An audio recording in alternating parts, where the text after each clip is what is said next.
ਸਤਨਾਮ ਵਾਹਿਗੁਰੂ ਸਾਹਿਬ JIO. ਮਹੱਲਾ ਦੂਜਾ। ਦੇਂਦੇ ਥਾਮਹੁ ਦਿੱਤਾ ਚੰਗਾ, ਮਨ ਮੁਖ ਐਸਾ ਜਾਣੀਐ। ਸੁਰਤ ਮਤ ਚਤੁਰਾਈ ਤਾਂ ਕੀ, ਕਿਆ ਕਰ ਆਖ ਵਖਾਣੀਐ। ਅੰਤਰ ਬਹਿ ਕੈ ਕਰਮ ਕਮਾਵੈ, ਸੋਚਹੁ ਕੁੰਡੀ ਜਾਣੀਐ। ਜੋ ਧਰਮ ਕਮਾਵੈ, ਤਿਸ ਧਰਮ ਨਾਉ ਹੋਵੈ। ਪਾਪ ਕਮਾਣੈ ਪਾਪੀ ਜਾਣੀਐ, ਤੂੰ ਆਪੇ ਖੇਲ ਕਰਹਿ ਸਭ ਕਰਤੇ। ਕਿਆ ਦੂਜਾ ਆਖ ਵਖਾਣੀਐ। ਜਿਚਰ ਤੇਰੀ ਜੋਤ, ਤਿਚਰ ਜੋਤੀ ਵਿੱਚ ਤੂੰ ਬੋਲਹਿ। ਵਿਣ ਜੋਤੀ ਕੋਈ ਕਿਛ ਕਰਿਓ ਦੇਖਾ, ਸਿਆਣੀਐ। ਨਾਨਕ ਗੁਰਮੁਖ ਨਦਰੀ ਆਇਆ, ਹਰ ਇੱਕੋ ਸੁਗੜ ਸੁਜਾਣੀਐ। ਨਾਨਕ ਗੁਰਮੁਖ ਨਦਰੀ ਆਇਆ, ਹਰ ਇੱਕੋ ਸੁਗੜ ਸੁਜਾਣੀਐ। ਵਾਹਿਗੁਰੂ ਜੀ ਕਾ ਖਾਲਸਾ, ਵਾਹਿਗੁਰੂ ਜੀ ਕੀ ਫਤਿਹ। ਸਤਿਗੁਰੂ ਗਰੀਬ ਨਵਾਜ ਪਾਤਸ਼ਾਹ ਸ੍ਰੀ ਗੁਰੂ ਗ੍ਰੰਥ ਸਾਹਿਬ ਮਹਾਰਾਜ ਸੱਚੇ ਪਾਤਸ਼ਾਹ ਜੀ ਦੇ ਪਾਵਨ ਪਵਿੱਤਰ ਦਰਬਾਰ ਵਿੱਚ ਪਹੁੰਚ ਕੇ ਨਤਮਸਤਕ ਹੋ ਕੇ ਨਮਸਕਾਰ ਕਰਕੇ ਆਪਣੇ ਮਨੁੱਖਾ ਜੀਵਨ ਨੂੰ ਆਪ ਜੀ ਨੇ ਸਫਲ ਕੀਤਾ ਹੈ। ਧੰਨ ਗੁਰੂ ਅੰਗਦ ਦੇਵ ਪਾਤਸ਼ਾਹ ਜੀ ਦੀ ਚੱਲਦੀ ਬਾਣੀ ਦੀ ਲੜੀਵਾਰ ਵਿਚਾਰ ਅੰਦਰ ਅੱਜ ਦਾ ਜੋ ਸ਼ਲੋਕ ਆਪ ਜੀ ਨੇ ਸਰਵਣ ਕੀਤਾ, ਪਾਵਨ ਬਾਣੀ ਗੁਰੂ ਗ੍ਰੰਥ ਸਾਹਿਬ ਸੱਚੇ ਪਾਤਸ਼ਾਹ ਜੀ ਦੇ 138 ਅੰਗ ਉੱਪਰ ਸ਼ੋਭਾਇਮਾਨ ਹੈ ਔਰ ਗੁਰੂ ਨਾਨਕ ਸਾਹਿਬ ਸੱਚੇ ਪਾਤਸ਼ਾਹ ਜੀ ਦੁਆਰਾ ਉਚਾਰਨ ਕੀਤੀ ਹੋਈ ਵਾਰ ਮਾਝ ਕੀ ਵਾਰ ਅੰਦਰ ਇਹ ਸ਼ਲੋਕ ਸ਼ੋਭਾਇਮਾਨ ਹੈ। ਗੁਰੂ ਅੰਗਦ ਦੇਵ ਸੱਚੇ ਪਾਤਸ਼ਾਹ ਜੀ ਨੇ ਇਸ ਪਾਵਨ ਪਵਿੱਤਰ ਉਪਦੇਸ਼ ਅੰਦਰ ਸੰਸਾਰ ਵਿੱਚ ਵਿਚਰਨ ਵਾਲੇ ਐਸੇ ਇੱਕ ਮਨਮੁਖ ਮਨੁੱਖ ਦਾ ਵਰਣਨ ਕੀਤਾ, ਜਿਸ ਨੇ ਦੇਣ ਵਾਲੇ ਦੀ ਬਜਾਏ ਜੋ ਦਾਤਾ ਅਕਾਲ ਪੁਰਖ ਸਭ ਕੁਝ ਦੇ ਰਿਹਾ ਹੈ, ਉਸ ਨੂੰ ਚਿੱਤ ਵਿੱਚ ਲਿਆਉਣ ਦੀ ਥਾਂ ਤੇ ਜਿਸ ਮਨੁੱਖ ਨੇ ਆਪਣੇ ਮਨ ਵਿੱਚ ਉਸ ਦੁਆਰਾ ਦਿੱਤੀਆਂ ਹੋਈਆਂ ਸੰਸਾਰ ਦੀਆਂ ਦਾਤਾਂ ਨੂੰ ਆਪਣੇ ਮਨ ਵਿੱਚ ਉਹਨਾਂ ਦਾਤਾਂ ਦਾ ਪਦਾਰਥਾਂ ਦਾ ਮੋਹ ਵਸਾ ਲਿਆ। ਹਜ਼ੂਰ ਨੇ ਕਿਹਾ ਇਹ ਮਨਮੁਖ ਦੀ ਨਿਸ਼ਾਨੀ ਹੈ ਕਿ ਉਹ ਦੇਣ ਵਾਲੇ ਨੂੰ ਭੁੱਲ ਗਿਆ ਹੈ ਤੇ ਦਿੱਤੀਆਂ ਹੋਈਆਂ ਚੀਜ਼ਾਂ ਨਾਲ ਉਹਨੇ ਮੋਹ ਪਾ ਲਿਆ ਹੈ। ਸਾਹਿਬ ਨੇ ਕਿਹਾ ਭਾਵੇਂ ਉਹ ਕਿੰਨਾ ਸਿਆਣਾ ਹੈ, ਚਤੁਰ ਹੈ, ਪਰ ਉਹਨੂੰ ਇਸ ਹਉਮੈ ਦੇ ਵਸ ਪੈ ਕੇ ਇਸ ਗੱਲ ਦੀ ਸਮਝ ਨਹੀਂ ਕਿ ਤੇਰੇ ਤਾਂ ਸਰੀਰ ਅੰਦਰ ਪਾਈ ਹੋਈ ਤੇਰੀ ਜਿੰਦ ਵੀ ਆਪਣੀ ਨਹੀਂ ਹੈ। ਉਹਨੇ ਤੇਰੀ ਦੇਹ ਵਿੱਚ ਚੇਤਨਾ ਜਿੰਦ ਪਾਈ ਹੈ, ਜਿਸ ਕਰਕੇ ਤੂੰ ਸੰਸਾਰ ਅੰਦਰ ਵਿਚਰ ਰਿਹਾ ਹੈ। ਨਹੀਂ ਤਾਂ ਤੇਰਾ ਸਰੀਰ ਵੀ ਇਸ ਸੰਸਾਰ ਵਿੱਚ ਚੱਲੇਗਾ ਨਹੀਂ। ਸਤਿਗੁਰੂ ਨੇ ਅੱਜ ਦੇ ਬਚਨ ਦੇ ਅੰਦਰ ਸਾਡੇ ਜੀਵਨ ਵਿੱਚ ਜਿਹੜਾ ਹੰਕਾਰ ਹੈ ਕਿ ਮੈਂ ਹੀ ਸਭ ਕੁਝ ਕਰ ਰਿਹਾ, ਉਸ ਅਹੰਕਾਰ ਦੀ ਬਿਰਤੀ ਨੂੰ ਸੱਚੇ ਪਾਤਸ਼ਾਹ ਜੀ ਨੇ ਤੋੜਨ ਦਾ ਯਤਨ ਕੀਤਾ ਹੈ ਔਰ ਸਾਡੇ ਮਨ ਨੂੰ ਜਗਾਇਆ। ਭਾਈ ਵੇਖ, ਤੈਨੂੰ ਕਈ ਦਾਤਾਂ ਦੇਣ ਵਾਲੇ ਹੱਥ ਪਰਮਾਤਮਾ ਦੇ ਚੌਹਾਂ ਪਾਸੇ ਮੌਜੂਦ ਨੇ, ਪਰ ਤੂੰ ਉਹਦੇ ਹੱਥਾਂ ਨੂੰ ਦੇਖ ਨਹੀਂ ਰਿਹਾ। ਤੂੰ ਕਿੰਨਾ ਨਾ ਸਮਝ ਹੈ ਕਿ ਜਿਸ ਹੱਥ ਨਾਲ ਤੈਨੂੰ ਉਹ ਦਾਤ ਦੇ ਰਿਹਾ, ਤੂੰ ਦਾਤ ਫੜ ਲੈਣਾ ਤੇ ਹੱਥ ਨੂੰ ਇਨਕਾਰ ਕਰ ਦੇਣਾ ਹੈ। ਇੰਨਾ ਵੱਡੀ ਮੂਰਖਤਾ ਹੈ ਮਨੁੱਖ ਦੇ ਜੀਵਨ ਅੰਦਰ ਕਿ ਉਹ ਹੱਥ ਵਿੱਚ ਫੜੀ ਹੋਈ ਚੀਜ਼, ਦਿੱਤੀ ਹੋਈ ਚੀਜ਼ ਨਾਲ ਮੋਹ ਪਾ ਲੈਂਦਾ ਹੈ, ਪਰ ਜਿਸ ਹੱਥ ਦੁਆਰਾ ਪਰਮੇਸ਼ਰ ਇਹ ਦਾਤਾਂ ਦਿੰਦਾ, ਉਸ ਹੱਥ ਨੂੰ ਮੰਨਣ ਵਾਸਤੇ ਤਿਆਰ ਨਹੀਂ ਹੈ। ਉਸੇ ਨੂੰ ਮਨਮੁਖ ਕਿਹਾ ਹਜ਼ੂਰ ਨੇ। ਇਸ ਬਿਰਤੀ ਦਾ ਜ਼ਿਕਰ ਗੁਰੂ ਸਾਹਿਬ ਨੇ ਬਾਣੀ ਵਿੱਚ ਕਈ ਥਾਈਂ ਦਿੱਤਾ ਹੈ, ਕਿਉਂਕਿ ਜਦੋਂ ਮਨ ਬਾਹਰਮੁਖੀ ਸੰਸਾਰ ਦੇ ਪਦਾਰਥਾਂ ਨਾਲ ਜੁੜਦਾ ਹੈ, ਸੰਸਾਰ ਦਿਸਦਾ ਹੈ, ਦੇਣ ਵਾਲਾ ਅਣਦਿਸਦਾ ਹੈ। ਉਹਨੂੰ ਕੋਈ ਮਨੁੱਖ ਦੇਖ ਨਹੀਂ ਸਕਦਾ, ਬਸ ਦਾਤਾਂ ਦੇ ਜਾ ਰਿਹਾ ਹੈ। ਦਾਤਾਂ ਦਿਸਦੀਆਂ ਨੇ, ਦੇਣ ਵਾਲਾ ਨਹੀਂ ਦਿਸਦਾ। ਔਰ ਇਹ ਬੜਾ ਅਜੀਬ ਇੱਕ ਜੀਵਨ ਦਾ ਢੰਗ ਹੈ ਕਿ ਦੇਣ ਵਾਲਾ ਅਦ੍ਰਿਸ਼ ਹੈ ਤੇ ਜੋ ਕੁਝ ਉਹ ਦੇ ਰਿਹਾ ਉਹ ਸਾਰਾ ਕੁਝ ਦ੍ਰਿਸ਼ਟਮਾਨ ਹੈ। ਤੇ ਮਨੁੱਖ ਦਾ ਮਨ ਕੁਦਰਤੀ ਤੌਰ ਤੇ ਦ੍ਰਿਸ਼ਟਮਾਨ, ਦਿਸਦੀਆਂ ਹੋਈਆਂ ਚੀਜ਼ਾਂ ਵੱਲ ਜ਼ਿਆਦਾ ਮੋਹ ਕਰੇਗਾ, ਜ਼ਿਆਦਾ ਪਕੜ ਕਰੇਗਾ। ਸਤਿਗੁਰੂ ਨੇ ਬੰਦੇ ਦੇ ਮਨ ਨੂੰ ਜਗਾਉਣ ਦਾ ਯਤਨ ਕੀਤਾ। ਕਹਿਣ ਲੱਗੇ, ਆਪਣੀ ਅੱਖ ਉੱਪਰ ਚੁੱਕ ਕੇ ਦੇਖ, ਤੂੰ ਤਾਂ ਦਾਤਾਂ ਦੀ ਪਰਿਕਰਮਾ ਕਰ ਰਿਹਾ ਹੈ, ਪਦਾਰਥਾਂ ਦੀ ਪਰਿਕਰਮਾ ਕਰ ਰਿਹਾ ਹੈ, ਤੇ ਜਿਹੜਾ ਤੈਨੂੰ ਦੇ ਗਿਆ ਉਹਨੂੰ ਤੂੰ ਭੁੱਲ ਚੁੱਕਾ ਹੈ। ਸਾਹਿਬ ਗੁਰੂ ਅਰਜਨ ਦੇਵ ਸੱਚੇ ਪਾਤਸ਼ਾਹ ਜੀ ਨੇ ਗੌੜੀ ਸੁਖਮਣੀ ਦੇ ਅੰਦਰ ਇੱਕ ਸਾਰੀ ਹੀ ਅਸ਼ਟਪਦੀ ਇਸ ਮਨਮੁਖ ਦੇ ਜੀਵਨ ਦੀ ਪਰਿਭਾਸ਼ਾ ਕਰਦਿਆਂ ਕਹੀ ਹੈ ਔਰ ਨਾਲ ਸੁਚੇਤ ਕੀਤਾ ਹੈ ਕਿ ਇਹਨੂੰ ਜਾਗ ਆ ਜਾਏ। ਉਸ ਸ਼ਲੋਕ ਦੇ ਅੰਦਰ ਸਾਹਿਬ ਨੇ ਬਚਨ ਕੀਤਾ, ਕਹਿਣ ਲੱਗੇ, ਦੇਨ ਹਾਰ ਪ੍ਰਭ ਛੋੜ ਕੇ ਲਾਗੈ ਆਣ ਸੁਆਏ। ਦੇਨ ਹਾਰ ਪ੍ਰਭ ਛਾੜ ਕੇ ਲਾਗੈ ਆਣ ਸੁਆਏ। ਨਾਨਕ ਕਹੂ ਨਾ ਸਿਝਈ ਬਿਨ ਨਾਵੈ ਪਤ ਜਾਏ। ਜਿਹੜਾ ਦੇਣ ਵਾਲਾ ਹੈ ਉਹਨੂੰ ਤੂੰ ਭੁਲਾ ਦਿੱਤਾ ਹੈ, ਤੇ ਆਣ ਸੁਆਏ ਦਾ ਅਰਥ ਜਿਹੜੀਆਂ ਚੀਜ਼ਾਂ ਦਿੱਤੀਆਂ ਨੇ ਉਹਨਾਂ ਨਾਲ ਤੇਰਾ ਮੋਹ ਪੈ ਗਿਆ ਹੈ। ਨਾਨਕ ਕਹੂ ਨਾ ਸਿਝਈ, ਪਰ ਤੈਨੂੰ ਇਸ ਗੱਲ ਦਾ ਪਤਾ ਨਹੀਂ ਵੀ ਸਿਝਈ ਦਾ ਅਰਥ ਹੁੰਦਾ ਹੈ ਸਫਲ ਹੋਣਾ। ਇਹਨਾਂ ਚੀਜ਼ਾਂ ਨੂੰ ਪ੍ਰਾਪਤ ਕਰਕੇ, ਇਹਨਾਂ ਨੂੰ ਆਪਣੇ ਕੋਲ ਰੱਖ ਕੇ, ਇਹਨਾਂ ਨੂੰ ਭੋਗ ਕੇ ਅੱਜ ਤੱਕ ਕਿਸੇ ਵੀ ਮਨੁੱਖ ਨੂੰ ਸਫਲਤਾ ਨਹੀਂ ਮਿਲੀ। ਭਾਵ ਸਾਰੇ ਮਨੁੱਖ ਰਸਤੇ ਵਿੱਚ ਰਹਿ ਗਏ।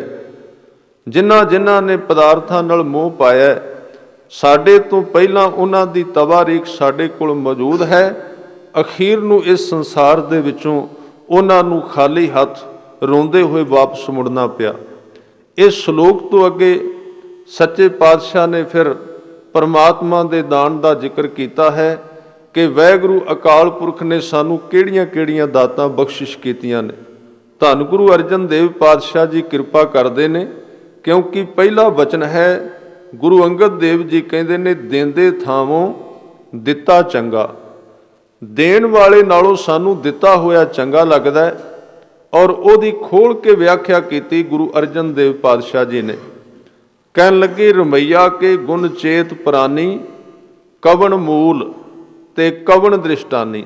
ਅੱਜ ਤਾਂ ਤੂੰ ਹੰਕਾਰ ਵਿੱਚ ਇੰਨਾ ਵੱਡਾ ਹੋ ਗਿਆ ਹੈ ਕਿ ਤੈਨੂੰ ਇਹ ਚੇਤਾ ਹੀ ਭੁੱਲ ਗਿਆ ਕਿ ਤੇਰੇ ਸਰੀਰ ਨੂੰ ਚਲਾਉਣ ਵਾਲਾ, ਤੇਰੀ ਜ਼ਿੰਦਗੀ ਨੂੰ ਚਲਾਉਣ ਵਾਲਾ ਤੇ ਜ਼ਿੰਦਗੀ ਦੀ ਪੂਰਤੀ ਕਰਨ ਵਾਲਾ ਪਰਮੇਸ਼ਰ ਹੈ, ਪਰ ਤੂੰ ਆਪਣੇ ਅਸਲੇ ਨੂੰ ਚੇਤੇ ਨਹੀਂ ਰੱਖਿਆ।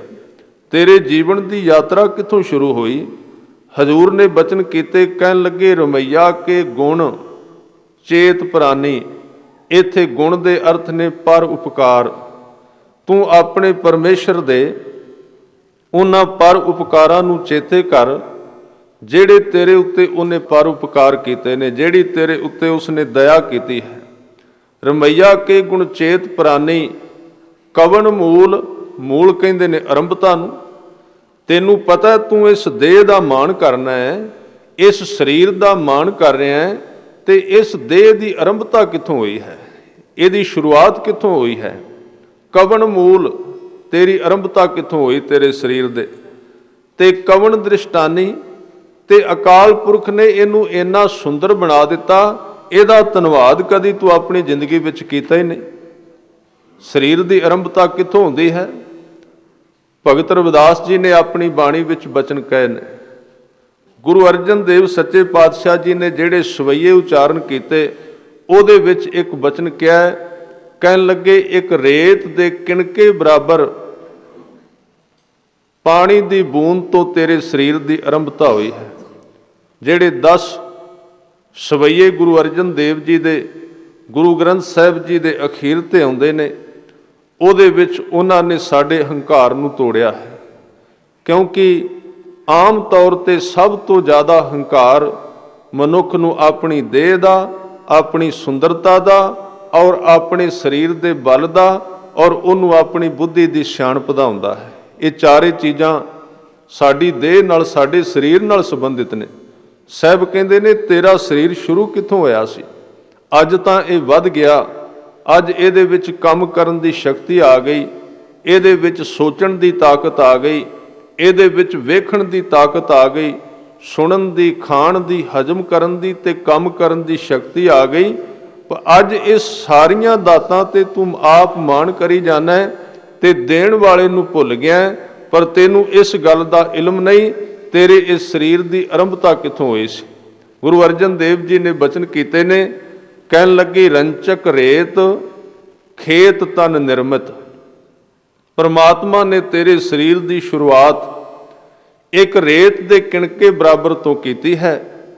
ਖੇਤ ਤਨ ਨਿਰਮਿਤ, ਨਿਰਮਿਤ ਦਾ ਅਰਥ ਹੈ ਨਿਰਮਾਣ ਕਰਨਾ, ਬਣਾ ਦੇਣਾ, ਤੇ ਰੇਤ ਦੇ ਇੱਕ ਛੋਟੇ ਜਿਹੇ ਕਿਣਕੇ ਤੋਂ ਤੇਰਾ ਇੰਨਾ ਮਹਾਨ ਸਰੀਰ ਪਰਮਾਤਮਾ ਨੇ ਬਣਾ ਦਿੱਤਾ ਹੈ। ਰੰਚਕ ਰੇਤ ਖੇਤ ਤਨ ਨਿਰਮਿਤ, ਦੁਰਲਭ ਦੇਹ ਸਵਾਰ ਧਰੀ, ਖਾਨ ਪਾਨ ਸੋਧੇ ਸੁਖ ਪੁੰਚਤ, ਸੰਕਟ ਕਾਟ ਬਿਪਤ ਹਰੀ।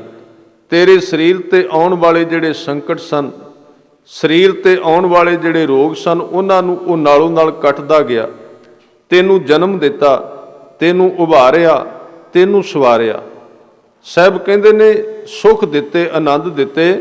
ਤੇ ਧੰਨ ਗੁਰੂ ਅਰਜਨ ਦੇਵ ਸੱਚੇ ਪਾਤਸ਼ਾਹ ਜੀ ਇਸ ਪਾਵਨ ਬਚਨ ਵਿੱਚ ਕਿਰਪਾ ਕਰਦੇ ਨੇ, ਕਹਿਣ ਲੱਗੇ ਰਮਈਆ ਕੇ ਗੁਣ ਚੇਤ ਪ੍ਰਾਨੀ, ਕਵਨ ਮੂਲ ਤੇ ਕਵਨ ਦ੍ਰਿਸ਼ਟਾਨੀ, ਜਿਨ ਤੂੰ ਸਾਜ ਸਵਾਰ ਸ਼ਿੰਗਾਰਿਆ। ਉਹਨੇ ਤੇਰੇ ਉੱਤੇ ਬੜੀ ਮਿਹਨਤ ਕੀਤੀ ਹੈ। ਗੁਰੂ ਸਾਹਿਬ ਨੇ ਬਾਣੀ ਵਿੱਚ ਇੱਕ ਬਚਨ ਕੀਤਾ ਹੈ ਕਿ ਪਰਮਾਤਮਾ ਨੇ ਸਾਨੂੰ ਪੈਦਾ ਕਰਕੇ ਸਾਡੇ ਤੋਂ ਬੜੀ ਸੰਭਾਵਨਾ ਰੱਖੀ ਸੀ ਕਿ ਜਿਹਨੂੰ ਮੈਂ ਜਨਮ ਦੇਣ ਜਾ ਰਿਹਾ, ਜਿਹਨੂੰ ਮੈਂ ਇਸ ਸੰਸਾਰ ਵਿੱਚ ਭੇਜ ਰਿਹਾ, ਜਾ ਕੇ ਇਹ ਕੀ ਕਰੇਗਾ, ਤੇ ਉਹਨੂੰ ਪੈਦਾ ਕਰਕੇ ਬੜੀ ਖੁਸ਼ੀ ਹੁੰਦੀ ਹੈ। ਇੱਕ ਪਾਸੇ ਤੇ ਗੁਰਬਾਣੀ ਵਿੱਚ ਇਹ ਬਚਨ ਆਉਂਦੇ ਨਾ, ਬਾਬਾ ਫਰੀਦ ਜੀ ਨੇ ਇੱਕ ਬਚਨ ਕਿਹਾ ਕਿ ਫਰੀਦਾ ਜੇ ਦੇ ਨਾਲਾ ਕੱਪਿਆ, ਜੇ ਗੱਲ ਕੱਪੈ ਚੁੱਖ, ਪਵਾ ਨਾ ਇਤੀ ਮਾਮਲੇ ਸਾਹ ਨਾ ਇਤੀ ਦੁੱਖ। ਇੱਥੇ ਵੀ ਜਨਮ ਦੀ ਘਟਨਾ ਦਾ ਵਰਣਨ ਕੀਤਾ ਗਿਆ ਹੈ। ਬਾਬਾ ਫਰੀਦ ਜੀ ਕਹਿੰਦੇ ਨੇ, ਕਹਿਣ ਲੱਗੇ ਜਿਸ ਦਿਨ ਜੇ ਦਿਨ ਨਾਲਾ ਕੱਪਿਆ, ਨਾਲਾ ਕਹਿੰਦੇ ਨੇ ਨਾਭੀ ਨਾਲ ਜੁੜਿਆ ਹੋਇਆ ਨਾੜੂ ਜਿਸ ਨੂੰ ਕਹਿੰਦੇ ਨੇ, ਜਿਹੜਾ ਜਨਮ ਸਮੇਂ ਮਨੁੱਖ ਦੀ ਧੁਨੀ ਤੇ ਨਾਭੀ ਦੇ ਨਾਲ ਜੁੜਿਆ ਹੁੰਦਾ ਹੈ। ਤੇ ਜਨਮ ਸਮੇਂ ਹੁਣ ਤਾਂ ਡਾਕਟਰ ਨੇ, ਪਹਿਲਾਂ ਦਾਈਆਂ ਹੁੰਦੀਆਂ ਸਨ ਤੇ ਉਸ ਨਾੜੂ ਨੂੰ ਕੱਟ ਦਿੱਤਾ ਜਾਂਦਾ ਸੀ। ਬਾਬਾ ਫਰੀਦ ਜੀ ਨੇ ਇੱਕ ਬੜੀ ਅਜੀਬ ਗੱਲ ਕਹੀ। ਕਹਿਣ ਲੱਗੇ, ਮੈਂ ਉਸ ਦਾਈ ਨੂੰ ਕਹਿਣਾ ਵੀ ਤੂੰ ਨਾੜੂ ਦੇ ਥਾਂ ਤੇ ਗਲਾ ਕੱਟ ਦਿੰਦੀ ਤਾਂ ਠੀਕ ਸੀ। ਕਿਉਂ? ਜੇ ਦੇ ਨਾਲਾ ਕੱਪਿਆ, ਦੇਹ ਦਾ ਅਰਥ ਹੈ ਦਿਨ। ਜਿਸ ਦਿਨ ਤੂੰ ਨਾੜੂ ਕੱਟਿਆ ਸੀ, ਜੇ ਗਲ ਕੱਪੈ, ਜੇ ਗਲ ਨੂੰ ਵੱਢ ਦਿੰਦੀ, ਚੁੱਖ ਦਾ ਅਰਥ ਹੈ ਜਲਦੀ ਨਾਲ, ਕਾਹਲ ਨਾਲ। ਤੇ ਅਗਲੇ ਬਚਨ ਕਹੇ ਨੇ, ਪਵਾਂ ਨਾ ਇਤੀ ਮਾਮਲੇ, ਸਹਾ ਨਾ ਇਤੀ ਦੁੱਖ। ਨਾ ਇਹ ਮਾਮਲੇ ਪੈਂਦੇ, ਨਾ ਇਹ ਦੁੱਖ ਸਹਿਣੇ ਪੈਂਦੇ। ਹੁਣ ਇਹ ਜਿਹੜਾ ਸ਼ਲੋਕ ਹੈ ਨਾ, ਇਹਨੂੰ ਸਮਝਣਾ ਆਪ ਜੀ ਨੇ। ਇਹਦੇ ਵਿੱਚ ਫਰੀਦ ਜੀ ਇਹ ਨਹੀਂ ਕਹਿ ਰਹੇ ਵੀ ਜਨਮ ਨਹੀਂ ਹੋਣਾ ਚਾਹੀਦਾ ਬੰਦੇ ਦਾ, ਜਾਂ ਜਨਮ ਹੋਣਾ ਪਾਪ ਹੈ, ਜਾਂ ਜਿਉਣਾ ਕੋਈ ਪਾਪ ਹੈ ਤੇ ਮੌਤ ਜ਼ਿੰਦਗੀ, ਐਸਾ ਨਹੀਂ ਹੈ। ਅਸਲ ਵਿੱਚ ਬਾਬਾ ਫਰੀਦ ਜੀ ਕਹਿਣਾ ਚਾਹੁੰਦੇ ਨੇ ਕਿ ਜਨਮ ਲੈ ਕੇ ਅੱਲਾ ਨੂੰ ਭੁੱਲ ਜਾਣ ਨਾਲੋਂ ਜਨਮ ਲੈਂਦਿਆਂ ਸਾਰ ਬੰਦੇ ਦਾ ਗਲਾ ਕੱਟਿਆ ਜਾਏ ਤੇ ਉਹ ਬਹੁਤ ਚੰਗੀ ਘਟਨਾ ਹੈ। ਹੁਣ ਵੇਖੋ ਕਿੰਨਾ ਪਾਪ ਹੋਏਗਾ ਉਹਨੂੰ ਭੁੱਲ ਕੇ ਜਿਉਣਾ। ਅਸੀਂ ਪਾਪ ਪੁੰਨ ਦੀ ਗੱਲ ਕਰਨੇ ਆ, ਇਹ ਠੀਕ ਹੈ, ਛੋਟੇ ਛੋਟੇ ਪਾਪ ਪੁੰਨ ਨੇ। ਕੋਈ ਨਸ਼ੇ ਨੂੰ ਪਾਪ ਕਿਹਾ ਗਿਆ, ਠੀਕ ਹੈ। ਕਿਸੇ ਦਾ ਗਲਾ ਕੱਟਣਾ ਇਹ ਵੀ ਪਾਪ ਹੈ। ਕਿਸੇ ਦਾ ਹੱਕ ਖੋਹ ਕੇ ਖਾਣਾ ਇਹ ਵੀ ਪਾਪ ਹੈ। ਕਿਸੇ ਨੂੰ ਦੁੱਖ ਦੇਣਾ ਇਹ ਵੀ ਪਾਪ ਹੈ। ਪਰ ਗੁਰੂ ਗ੍ਰੰਥ ਸਾਹਿਬ ਨੇ ਕਿਹਾ, ਸਭ ਤੋਂ ਵੱਡਾ ਇੱਕ ਪਾਪ, ਜਿੰਨਾ ਚਿਰ ਤੂੰ ਪਰਮੇਸ਼ਰ ਨੂੰ ਭੁੱਲ ਕੇ ਜਿਉਣਾ ਹੈ, ਉਹ ਸਮਾਂ ਹੀ ਪਾਪ ਬਣ ਜਾਂਦਾ ਹੈ। ਬਾਕੀ ਦੇ ਪਾਪ ਤਾਂ ਬਹੁਤ ਛੋਟੇ ਰਹਿ ਜਾਂਦੇ। ਵਾਹਿਗੁਰੂ ਦੀ ਯਾਦ ਤੋਂ ਬਿਨਾਂ ਜਿਉਣਾ ਸਭ ਤੋਂ ਵੱਡਾ ਪਾਪ ਹੈ। ਇਸ ਤੋਂ ਵੱਡਾ ਹੋਰ ਕੋਈ ਪਾਪ ਨਹੀਂ ਹੈ। ਬਾਬਾ ਫਰੀਦ ਜੀ ਨੇ ਇੱਥੇ ਬਚਨ ਤਾਂ ਕਹੇ ਨੇ ਕਿ ਨਾਲੇ ਨਾਲੋਂ ਗਲਾ ਕੱਟਿਆ ਜਾਂਦਾ ਚੰਗੀ ਗੱਲ ਸੀ, ਤਾਂ ਕਿ ਐਸਾ ਮਨੁੱਖ ਸੰਸਾਰ ਵਿੱਚ ਆਉਂਦਾ ਹੀ ਨਾ। ਕਿਉਂਕਿ ਨਾਮ ਤੋਂ ਹੀਣਾ ਮਨੁੱਖ ਸੰਸਾਰ ਵਿੱਚ ਆਪ ਵੀ ਆਪਣੇ ਜੀਵਨ ਤੇ ਬੋਝ ਹੈ, ਧਰਤੀ ਤੇ ਬੋਝ ਹੈ ਤੇ ਸਮਾਜ ਵਾਸਤੇ ਕਲੰਕ ਹੈ। ਸਤਿਗੁਰੂ ਨੇ ਬਾਣੀ ਵਿੱਚ ਇਹਦੇ ਤੇ ਜ਼ੋਰ ਦਿੱਤਾ। ਖੈਰ ਮੈਂ ਅੱਗੇ ਤੁਰਾਂ। ਗੁਰੂ ਅਰਜਨ ਦੇਵ ਸੱਚੇ ਪਾਤਸ਼ਾਹ ਜੀ ਕਹਿੰਦੇ ਨੇ, ਜਿਨ ਤੂੰ ਸਾਜ, ਜਿਨਨੇ ਤੈਨੂੰ ਜਨਮ ਦਿੱਤਾ, ਸਾਜਿਆ ਸਵਾਰਿਆ ਤੇ ਸ਼ਿੰਗਾਰਿਆ। ਮੈਂ ਗੱਲ ਸਾਂਝੀ ਕਰ ਰਿਹਾ ਸੀ ਕਿ ਪਰਮਾਤਮਾ ਮਨੁੱਖ ਨੂੰ ਪੈਦਾ ਕਰਦਾ ਹੈ ਤੇ ਜਿਸ ਦਿਨ ਪੈਦਾ ਕਰਦਾ ਹੈ ਉਹਦੇ ਮਨ ਵਿੱਚ ਇੰਨਾ ਹੀ ਚਾਅ ਪੈਦਾ ਹੁੰਦਾ ਹੈ, ਜਿਵੇਂ ਕਿਸੇ ਘਰ ਵਿੱਚ ਪੁੱਤਰ ਪੈਦਾ ਹੋਵੇ ਤੇ ਮਾਤਾ ਤੇ ਪਿਤਾ ਨੂੰ ਬਹੁਤ ਚਾਅ, ਬੜੀ ਖੁਸ਼ੀ ਤੇ ਬੜਾ ਮਲਾਰ ਪੈਦਾ ਹੁੰਦਾ ਹੈ। ਪਰਮਾਤਮਾ ਸੰਸਾਰ ਨੂੰ ਖਤਮ ਕਰਨ ਦੇ ਹੱਕ ਵਿੱਚ ਨਹੀਂ, ਉਹ ਸੰਸਾਰ ਨੂੰ ਪੈਦਾ ਕਰਨ ਦੇ ਹੱਕ ਵਿੱਚ ਹੈ।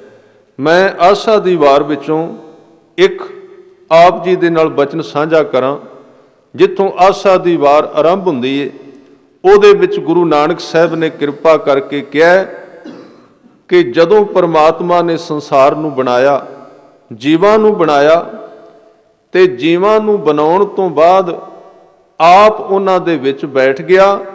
ਤੇ ਜਦੋਂ ਉਹਨਾਂ ਦਾ ਜਨਮ ਹੋਇਆ ਤੇ ਪਰਮਾਤਮਾ ਨੂੰ ਬੜੀ ਖੁਸ਼ੀ ਹੋਈ, ਉਹਦੇ ਮਨ ਵਿੱਚ ਬੜਾ ਚਾਅ ਤੇ ਮਲਾਰ ਪੈਦਾ ਹੋਇਆ।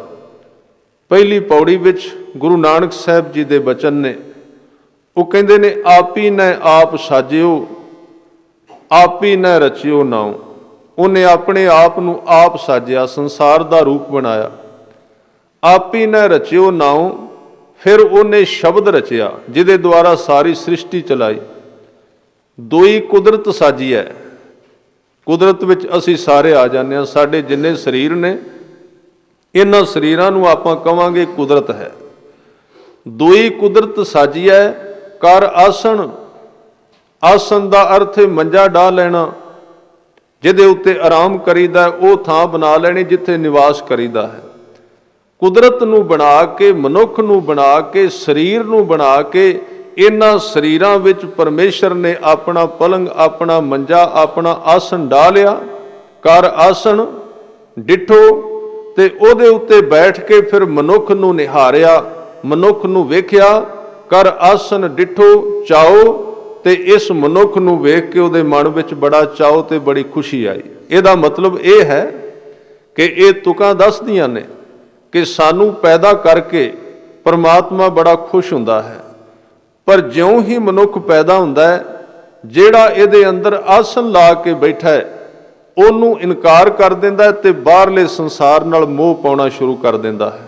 ਉੱਥੇ ਇਹਦੀ ਜ਼ਿੰਦਗੀ ਦੇ ਗਲਤ ਰਸਤੇ ਸ਼ੁਰੂ ਹੋ ਜਾਂਦੇ ਨੇ। ਅਸੀਂ ਕਹਿੰਦੇ ਹਾਂ ਪਾਪ ਕੀ ਹੈ? ਪਾਪ ਦੇ ਅਰਥ ਨੇ ਅਕਿਰਤ ਕਾਣ ਹੋ ਜਾਣਾ, ਜਿਸ ਨੇ ਦਿੱਤਾ ਉਹਨੂੰ ਭੁੱਲ ਜਾਣਾ, ਜਿਨੇ ਸਾਨੂੰ ਪੈਦਾ ਕੀਤਾ ਤੇ ਸੰਭਾਲ ਰਿਹਾ ਉਹਨੂੰ ਮੰਨਣ ਤੋਂ ਇਨਕਾਰ ਕਰ ਦੇਣਾ। ਇਸੇ ਨੂੰ ਗੁਰੂ ਅੰਗਦ ਦੇਵ ਜੀ ਨੇ ਕਿਹਾ ਕਿ ਦੇਂਦੇ ਥਾਵੋਂ ਦਿੱਤਾ ਚੰਗਾ, ਮਨਮੁਖ ਐਸਾ ਜਾਣੀਐ। ਮਨਮੁਖ ਦੀਆਂ ਨਿਸ਼ਾਨੀਆਂ ਦੱਸ ਰਹੇ ਨੇ ਔਰ ਨਾਲ ਨਾਲ ਮਨਮੁਖ ਦੀ ਵਿਆਖਿਆ ਕਰ ਰਹੇ ਨੇ ਗੁਰਬਾਣੀ ਵਿੱਚ, ਤੇ ਸਾਨੂੰ ਸਮਝਾ ਰਹੇ ਨੇ ਅੰਦਰ ਝਾਤੀ ਮਾਰ ਕੇ ਵੇਖ ਲਈਏ ਕਿਤੇ ਇਸ ਲਾਈਨ ਵਿੱਚ ਆਪਾਂ ਵੀ ਖੜੇ ਹੋਏ ਨਹੀਂ। ਕਿਉਂਕਿ ਹੋ ਸਕਦਾ ਅਸੀਂ ਆਪਣੇ ਆਪ ਨੂੰ ਬੜੇ ਉੱਤਮ ਸਮਝੀਏ, ਪਰ ਕਈ ਵਾਰੀ ਇਹ ਵਿਆਖਿਆ ਸਾਡੇ ਮਨ ਦੀ ਹੁੰਦੀ ਹੈ। ਗੁਰੂ ਅਰਜਨ ਦੇਵ ਸੱਚੇ ਪਾਤਸ਼ਾਹ ਜੀ ਨੇ ਬਚਨ ਕੀਤੇ, ਜਿਨ ਤੂੰ ਸਾਜ, ਉਹਨੇ ਸਾਨੂੰ ਕੀ ਕੀ ਦਿੱਤਾ ਹੈ ਤੇ ਕਿਵੇਂ ਉਸ ਨੂੰ ਯਾਦ ਕਰਨਾ ਹੈ। ਕਿਉਂਕਿ ਇਹ ਇੱਕ ਤਰੀਕਾ ਹੈ। ਭਗਤੀ ਕਈ ਪ੍ਰਕਾਰ ਦੀ ਹੈ ਨਾ। ਮੈਂ ਇੱਕ ਬਚਨ ਆਪ ਜੀ ਨਾਲ ਹੋਰ ਸਾਂਝਾ ਕਰਾਂ। ਕਈ ਪ੍ਰਕਾਰ ਦੀ ਭਗਤੀ ਦੱਸੀ ਗੁਰੂ ਗ੍ਰੰਥ ਸਾਹਿਬ ਜੀ ਨੇ। ਤਰੀਕਾ ਕੋਈ ਵੀ ਹੋ ਸਕਦਾ। ਇੱਕ ਬੰਦਾ ਬੈਠ ਕੇ ਕੁਝ ਘੰਟੇ ਜਪ ਤਪ ਕਰਦਾ ਹੈ, ਉਹ ਵੀ ਇੱਕ ਭਗਤੀ ਹੈ। ਕੋਈ ਹੱਥਾਂ ਨਾਲ ਸੇਵਾ ਕਰਦਾ, ਲੰਗਰ ਦੀ ਸੇਵਾ, ਭਾਂਡਿਆਂ ਦੀ ਸੇਵਾ, ਹੋਰ ਕਈ ਤਰ੍ਹਾਂ ਦੀ, ਉਹ ਵੀ ਭਗਤੀ ਵਿੱਚ ਆ ਜਾਂਦਾ। ਕੋਈ ਮਨੁੱਖ ਕਿਸੇ ਨੂੰ ਲੰਗਰ ਛਕਾਉਂਦਾ ਹੈ, ਕੋਈ ਦਾਨ ਕਰਦਾ ਹੈ, ਸਾਰੀਆਂ ਭਗਤੀਆਂ। ਪਰ ਸਭ ਤੋਂ ਵੱਡੀ ਇੱਕ ਭਗਤੀ ਗੁਰੂ ਸਾਹਿਬ ਨੇ ਕਹੀ ਔਰ ਸਭ ਤੋਂ ਸੌਖੀ ਭਗਤੀ ਗੁਰਮਤਿ ਵਿੱਚ ਕਹੀ ਹੈ। ਆਮ ਆਦਮੀ ਬੰਦਗੀ ਕਿਵੇਂ ਕਰੇ, ਆਮ ਆਦਮੀ ਭਗਤੀ ਕਿਵੇਂ ਕਰੇ? ਸਤਿਗੁਰੂ ਨੇ ਕਿਹਾ ਜੋ ਕੁਝ ਤੈਨੂੰ ਮਿਲਿਆ ਉਹਨਾਂ ਨੂੰ ਪਰਮੇਸ਼ਰ ਦੀ ਨਿਸ਼ਾਨੀ ਸਮਝ ਲੈ। ਉਸ ਦਾਤ ਨੂੰ ਵੇਖ ਕੇ ਦਾਤੇ ਅੱਗੇ ਝੁਕੀ ਜਾ। ਤੂੰ ਮੈਨੂੰ ਪੀਣ ਵਾਸਤੇ ਪਾਣੀ ਵੀ ਦਿੱਤਾ, ਇਹ ਵੀ ਇੱਕ ਭਗਤੀ ਹੈ। ਤੂੰ ਮੈਨੂੰ ਖਾਣ ਵਾਸਤੇ ਭੋਜਨ ਵੀ ਦਿੱਤਾ, ਇਹ ਵੀ ਇੱਕ ਭਗਤੀ ਹੈ। ਤੂੰ ਮੈਨੂੰ ਪਹਿਨਣ ਵਾਸਤੇ ਕੱਪੜਾ ਦਿੱਤਾ, ਇਹ ਵੀ ਇੱਕ ਭਗਤੀ ਹੈ। ਤੂੰ ਮੈਨੂੰ ਰਹਿਣ ਵਾਸਤੇ ਮਕਾਨ ਦਿੱਤਾ, ਇਸ ਤਰ੍ਹਾਂ ਵੀ ਤੂੰ ਭਗਤੀ ਕਰ ਸਕਣਾ। ਇੱਕ ਨਹੀਂ, ਕਈ ਚੀਜ਼ਾਂ ਨੇ ਜਿਨ੍ਹਾਂ ਨੂੰ ਜੇ ਅਸੀਂ ਧਿਆਨ ਨਾਲ ਵੇਖਿਆ ਤੇ ਨਿਤ ਨਵੀਂ ਭਗਤੀ ਬਣ ਜਾਏਗੀ। ਵੇਖੋ ਕੁਝ ਚੀਜ਼ਾਂ ਜ਼ਰੂਰੀ ਹਨ, ਪਰ ਇਹਨੂੰ ਆਪਾਂ ਕਹਿੰਦੇ ਆ ਵੀ ਬੱਧਾ ਚੱਟੀ ਦੀ ਭਗਤੀ ਹੈ। ਬੰਦਾ ਫਸਿਆ ਹੋਇਆ, ਕਰੇ ਕੀ? ਨਾ ਕਰੇ ਤਾਂ ਖਤਰਾ ਹੈ ਕਿਤੇ ਦੁੱਖ ਨਾ ਆ ਜਾਏ। ਇਹ ਭਗਤੀਆਂ ਵੀ ਜ਼ਰੂਰੀ ਹਨ ਕਿ ਬੰਦਾ ਕਿਸੇ ਮਜਬੂਰੀ ਹਿੱਤ ਹੀ ਭਗਤੀ ਕਰ ਲਵੇ, ਪਰ ਸਾਹਿਬ ਦੀ ਭਗਤੀ ਨਿਤ ਨਵੀਂ ਹੈ। ਨਵੀਂ ਭਗਤੀ ਕਰਨੀ ਚਾਹੀਦੀ। ਸਾਹਿਬ ਮੇਰਾ ਨੀਤ ਨਵਾਂ, ਸਦਾ ਸਦਾ ਦਾਤਾਰ। ਤੇ ਨਵੀਂ ਭਗਤੀ ਉਦੋਂ ਸ਼ੁਰੂ ਹੁੰਦੀ ਹੈ ਜਿਹੜੀ ਬੰਦੇ ਦੇ ਸਾਹਮਣੇ ਚੀਜ਼ ਆ ਜਾਏ, ਉਸ ਚੀਜ਼ ਨੂੰ ਵੇਂਦਿਆਂ ਸਾਰ ਉਹਦੇ ਵਿੱਚੋਂ ਬੰਦਗੀ ਪੈਦਾ ਹੋ ਜਾਏ, ਉਹਨੂੰ ਵੇਖ ਕੇ ਪਰਮਾਤਮਾ ਦੀ ਯਾਦ ਆ ਜਾਏ। ਸਾਰਾ ਦਿਨ ਉਹ ਕਰ ਸਕਦਾ ਹੈ। ਆ ਵੇਖੋ ਭਗਤ ਜੀ ਦਾ ਇੱਕ ਬਚਨ ਹੈ, ਉਹ ਕਹਿੰਦੇ ਨੇ ਮੈਂ ਪਰਮੇਸ਼ਰ ਤੋਂ ਕੁਝ ਚੀਜ਼ਾਂ ਮੰਗੀਆਂ ਨੇ ਔਰ ਉਹਨੇ ਮੈਨੂੰ ਕੁਝ ਦਾਤਾਂ ਦੇ ਦਿੱਤੀਆਂ ਨੇ। ਭਗਤ ਕਬੀਰ ਜੀ ਦਾ ਇੱਕ ਬਚਨ ਹੈ, ਕਿਹੜੀਆਂ ਕਿਹੜੀਆਂ ਚੀਜ਼ਾਂ ਉਹਨਾਂ ਨੇ ਮੰਗੀਆਂ। ਭਗਤ ਧੰਨਾ ਜੀ ਦਾ ਵੀ ਸ਼ਬਦ ਆਉਂਦਾ, ਤੁਸੀਂ ਆਰਤੀ ਵਿੱਚ ਸੁਣੋਗੇ, ਗੋਪਾਲ ਤੇਰਾ ਆਰਤਾ, ਜੋ ਜਨ ਤੁਮਰੀ ਭਗਤ ਕਰਨ ਤੇ ਤਿਨ ਕੇ ਕਾਜ ਸਵਾਰਤਾ। ਦਾਲ ਸਿੱਧਾ ਮੰਗੋ ਘੀਓ, ਹਮਰਾ ਖੁਸ਼ੀ ਕਰੈ ਨਿਤ ਜੀਓ। ਪਨੀਆਂ ਛਾਦਨ ਨੀਕਾ, ਅਨਾਜ ਮੰਗੋ ਸਤ ਸਿੰਘ ਕਾ।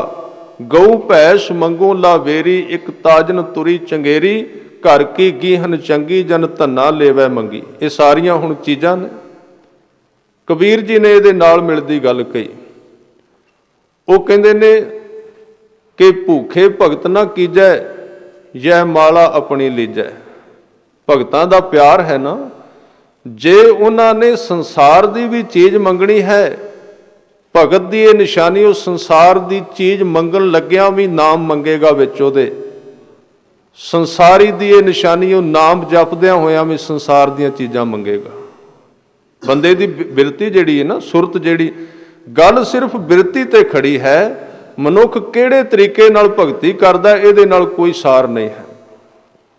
ਹੁਣ ਕਬੀਰ ਜੀ ਨੇ ਗੱਲ ਇੱਥੇ ਸਾਰੀਆਂ ਦਾਤਾਂ ਦੀ ਕੀਤੀ ਤੇ ਇੱਕ ਮਿੱਠਾ ਜਿਹਾ ਉਲਾਮਾ ਵੀ ਦੇ ਦਿੱਤਾ ਰੱਬ ਨੂੰ। ਕਹਿਣ ਲੱਗੇ ਸਾਡੇ ਤੋਂ ਇਸ ਤਰ੍ਹਾਂ ਤੇਰੀ ਭਗਤੀ ਨਹੀਂ ਹੁੰਦੀ, ਆਪਣੀ ਮਾਲਾ ਫੜ ਲੈ। ਪਿਆਰ ਭਰਾ ਉਲਾਮਾ ਹੈ। ਭੂਖੇ ਭਗਤ ਨਾ ਕੀਜੈ, ਯਹ ਮਾਲਾ ਆਪਣੀ ਲੀਜੈ। ਫਿਰ ਉੱਥੇ ਗਿਣ ਗਿਣ ਕੇ ਚੀਜ਼ਾਂ ਮੰਗੀਆਂ।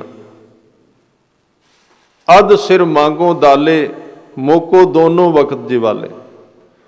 कोई इस तरह का गुरुद्वारे विच, मंदिर विच, मस्जिद विच आउण वाला है जिहड़ा परमात्मा तो अद्धा किलो दाल मंगदा होवे? मेरे ख्याल विच कबीर तो बिना कोई नहीं होवेगा।